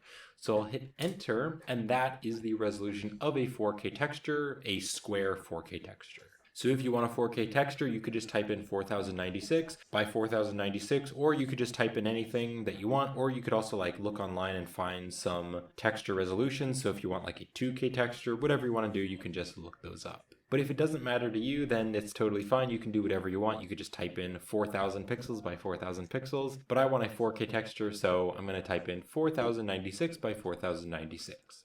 Now the color here, this really doesn't matter. I'm just going to leave it as the default, which is black, because when we texture bake this, it's going to bake the texture over the top of this, so it doesn't really matter what color it is. And then I'm just going to leave these all at default, and I'm going to click on OK. So now, if I just zoom out here, we have created this rock color texture. Alright, now the next thing that you need to do is you need to UV unwrap this mesh onto your image. Because if you've ever just downloaded an image texture online and you've plugged it into your material, you're going to need some way of UV unwrapping the texture onto your object. Now this is a procedural texture, so in this case I used the object mapping, but because we're going to be baking this into a texture and then plugging it up, we need to properly UV unwrap this. So if you have like a prop or a character or something and maybe you've added seams and actually UV unwrapped it, then that's totally fine. I'm just going to show you a very easy way to UV unwrap an object if you haven't properly UV unwrapped it already. So what I'm going to do is just go over to the UV editing tab, and then what I'm going to do is select everything, and I'm going to press U, and then I'm just going to click on the Smart UV Project. Now the island margin, I'm going to turn this up to like a 0.01 just that each island has a little bit of space, and then I'm just going to click on OK. So now I can zoom in here and you can see here's our UV unwrap. Now I also just want to click on this and just click on the rock color just so that I can see it on the UV map. Not super important, but I just want to see it underneath the UV map. So again, if you have like a character or a prop and you already properly UV unwrapped this, that's great. But for something like this, I just did the Smart UV Project. Now there is one really important thing with the Smart UV Project, and that is you need to make sure that there aren't any overlapping vertices, because if there are overlapping vertices, then there's going to be some issues where the overlap is when you bake the texture. So to make sure this isn't a problem, you can just press A and A, just to make sure everything is deselected, and then I'm going to click on Select, and I'm going to click on Select Overlap. Now, nothing was selected, that's because nothing is overlapping, but if there was some parts that are overlapping, you just need to kind of move it around and place it nicely on this UV layout. So just make sure you have a decent UV layout, and then let's go back over to the shading tab. So where those UVs were placed on our rock color, that is where it's actually going to bake it onto the color map. Alright, the third thing that we need to do is we need to actually add this rock color image into our material, but we don't want to plug it up because we still want this procedural material to be plugged up. So we just want to kind of add it and just stick it right here in the material. So I'm going to press Shift A and I'm going to search for an image texture, and I'm just going to drop it right here. And then you could click on new and add a new image if you haven't added one already, but we already added one. So I'm going to click right up here, and then I'm just going to click on this rock color to add it in. Alright, and then just make sure that your object is selected, and then just make sure that the rock color image is selected. And then I just have this up here so that when it finishes texture baking, I can just see what it looks like. Alright, so now we can really get on with the texture baking settings. So there's a few things that we need to do. The render engine, if you have that set to Eevee, it's not going to work because Eevee doesn't support texture baking. So you're going to need to change this to cycles. Now, if you had this set to Eevee, that's totally fine. Once you're done texture baking, you can turn it back to Eevee if your scene was in Eevee, but just turn it to cycles for now while we're texture baking, and then when we're done, you can turn it back to Eevee. The other thing is that if you're rendering with your GPU, if you have a GPU, the texture baking isn't going to work, and so you're going to need to change this to CPU. So I render with a GPU because I have a GPU, and so it's a lot faster to render with GPU, but I'm just going to turn it to CPU while I'm texture baking, and then when I'm done, I'll turn it back to GPU. All right, so then right down here, if you scroll down, this is right here on the render properties, you can see that there is a bake right here. So if I open this up, these are the bake settings. So there's just a few things that we need to do before we actually bake this. So the bake type on default, I believe it's set to combine. Smart project just fucks it up.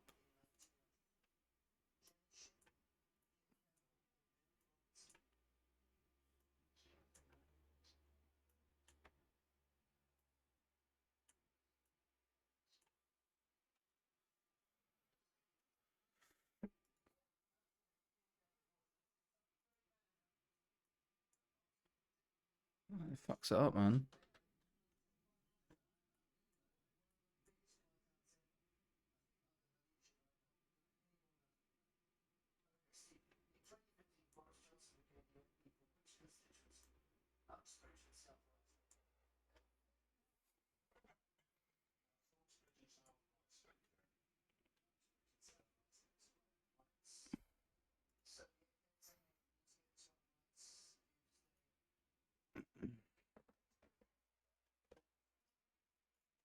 And we don't really want this because what that's going to do is it's going to bake whatever this looks like right here. So it's actually baking, and then when I'm done, I'll turn it back to GPU.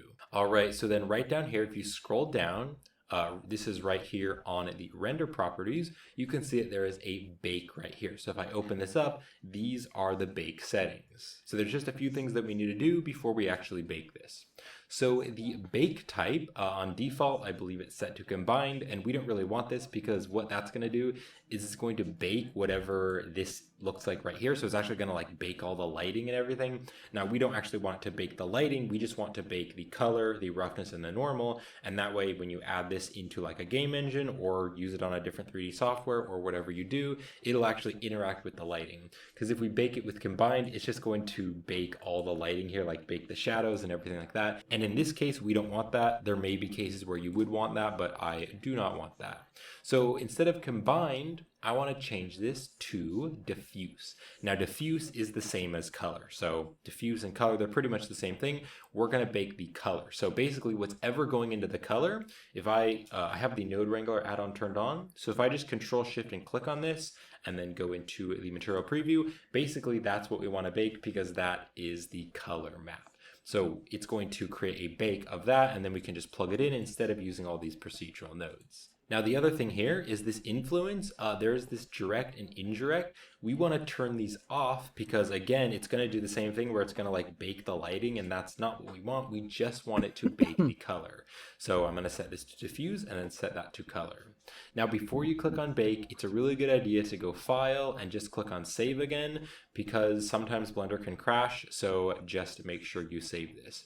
And then really important, make sure that the object is selected, make sure that in the materials, make sure that this is selected, and that way Blender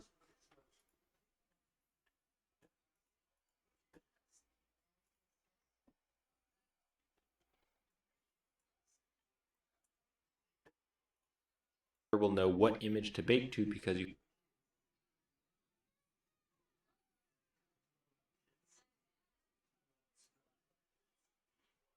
drop it right here, and then you could click on new and add a new image if you haven't added one already, but we already added one.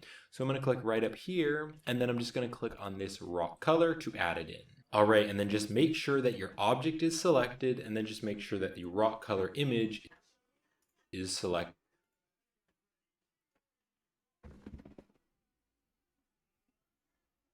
Okay, bake that texture.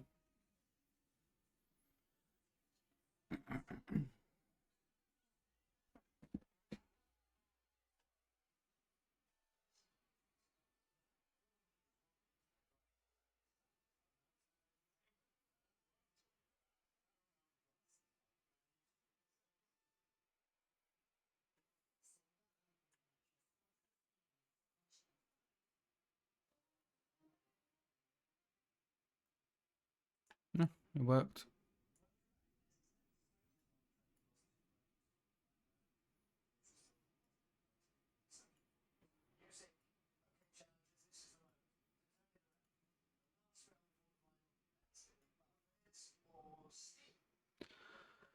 Um.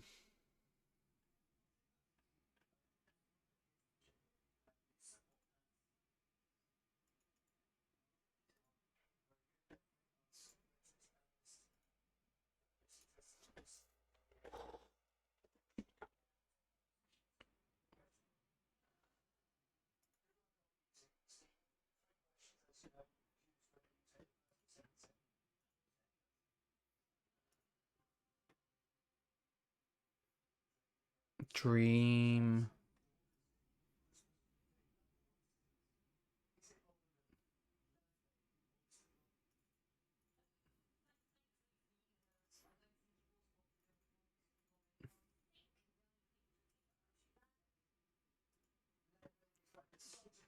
Right, now, presuming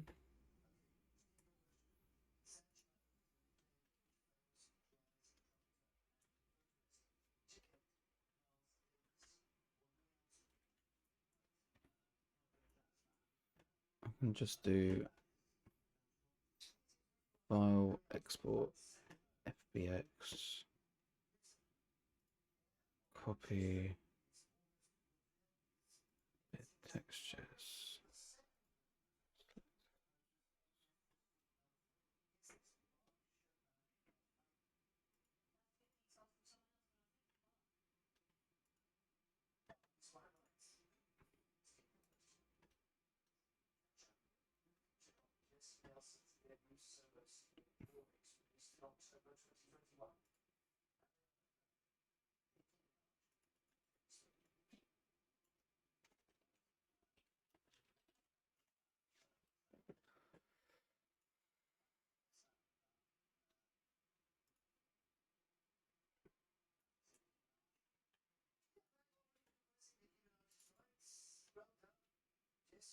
Yeah, it worked. Sick.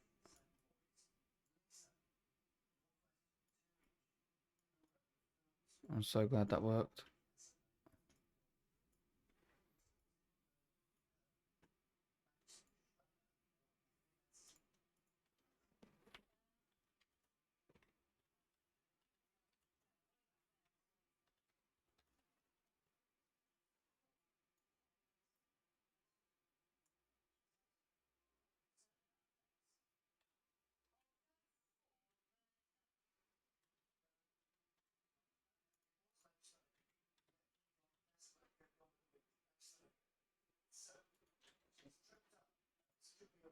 File. Try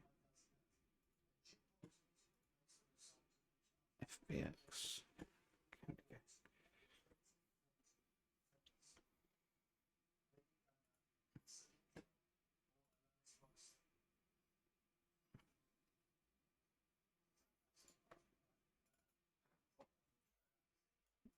That's good. It's not perfect, but it's mine.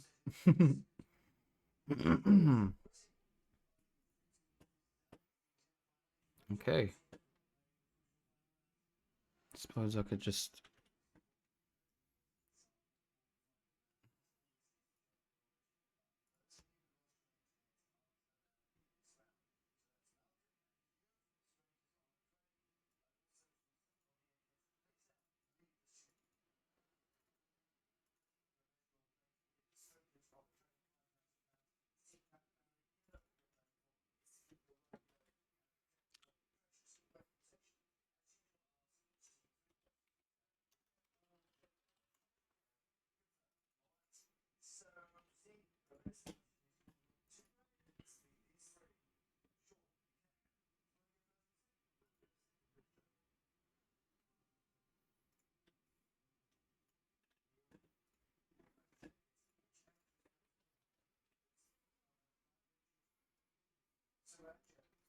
it works.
Alright, I'm gonna come off now.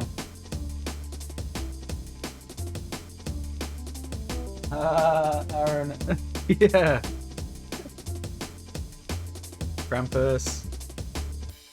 Come check out the gameplay demo.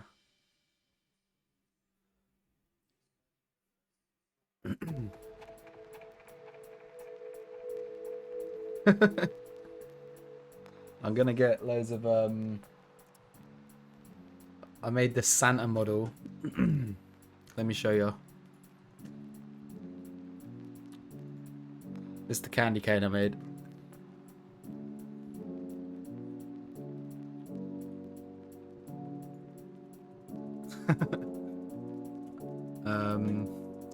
I got this Santa model I made a while ago. I'm gonna put him in, yeah.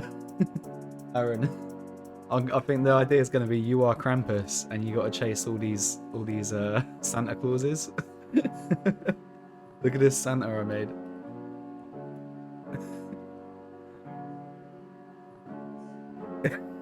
Hold up.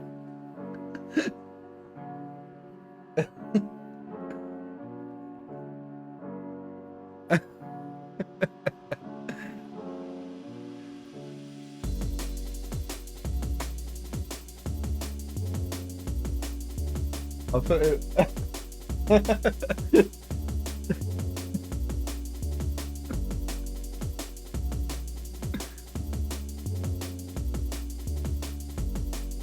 Oh yeah.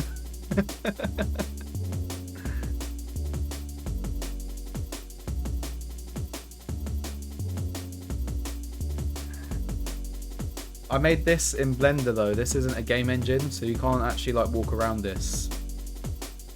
This is a different program. This is the one that you can do all the game programming in.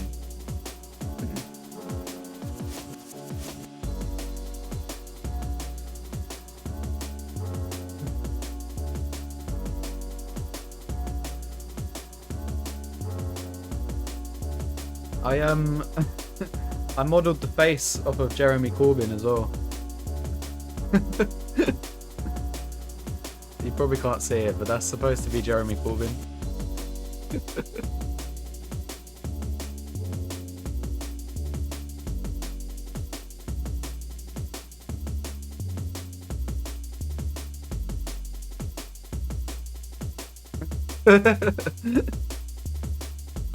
I mean, it doesn't really look like him, but...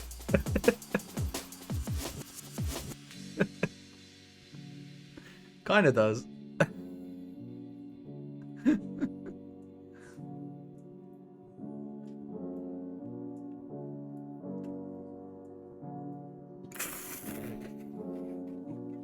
Anyway, I'm gonna put a bunch of them, and the game is gonna be you just have to catch them. Maybe it'll be like really gory as well. I don't know. Like you're literally like kill as many as you can.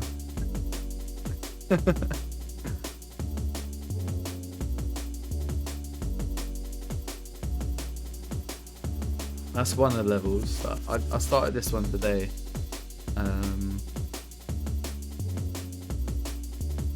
And then there's that island one I showed you.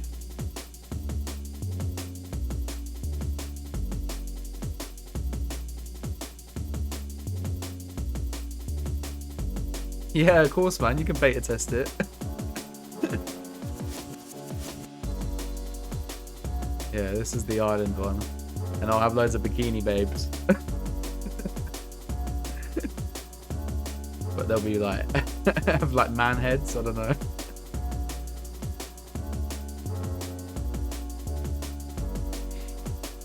Yeah, but at the moment there's no like game to it. It's just a world. I need to actually make some like stuff, but I haven't learned how to do the blueprints yet. The blueprints are like the it's all written on C++, which is like a programming language, and the blueprints are used to like actually code like the gameplay elements. So like, I don't know, picking up an item, it's in your inventory, shit like that, or like quests and stuff like that. So that's how you. But I haven't dove into that yet. It's quite deep, so that's gonna take a while. But yeah, at the moment I'm just building some worlds, and yeah, see how it goes.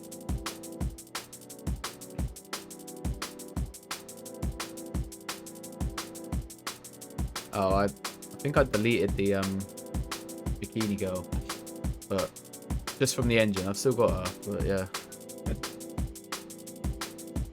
I don't know, man. I'll make as many as I can. I think just keep on building at it. I don't know. Till I get bored. Well, not bored, I guess, until I don't know how many levels you can actually have on it. So I haven't got a clue. I'm sure there's like some limitations. Yeah, as many as I can. I think I'm doing alright now. I only started this like last week. I'm kind of getting the hang of it. But I already knew how to do a lot of this stuff from Blender, from doing my like motion graphics and stuff. So it is kind of similar. It's just everything's in different places, but it all makes sense, kind of. But yeah, the blueprint thing, that's going to be a big learning curve for me, because that's something you kind of have to go in with. Like, I mean, the blueprints basically make it easier. Normally, most engines you have to code this shit. Like, you literally have to write scripts and stuff. The blueprint kind of makes it, I don't know. It kind of puts it all into like nodes, so you just like drag and drop shit and like combine them together. So rather than you having to write like programming language, it's already like in there and you just add them. But I have no idea what this stuff is actually, so I wouldn't have a clue where to start with this. I think you add, maybe. No, I haven't got a clue.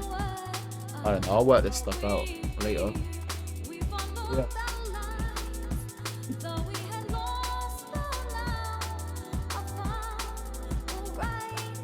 Yeah, Rockstar.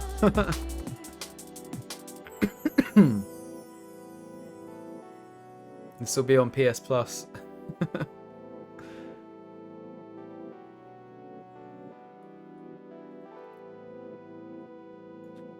Alright, man, I'm gonna go anyway. Thanks for joining.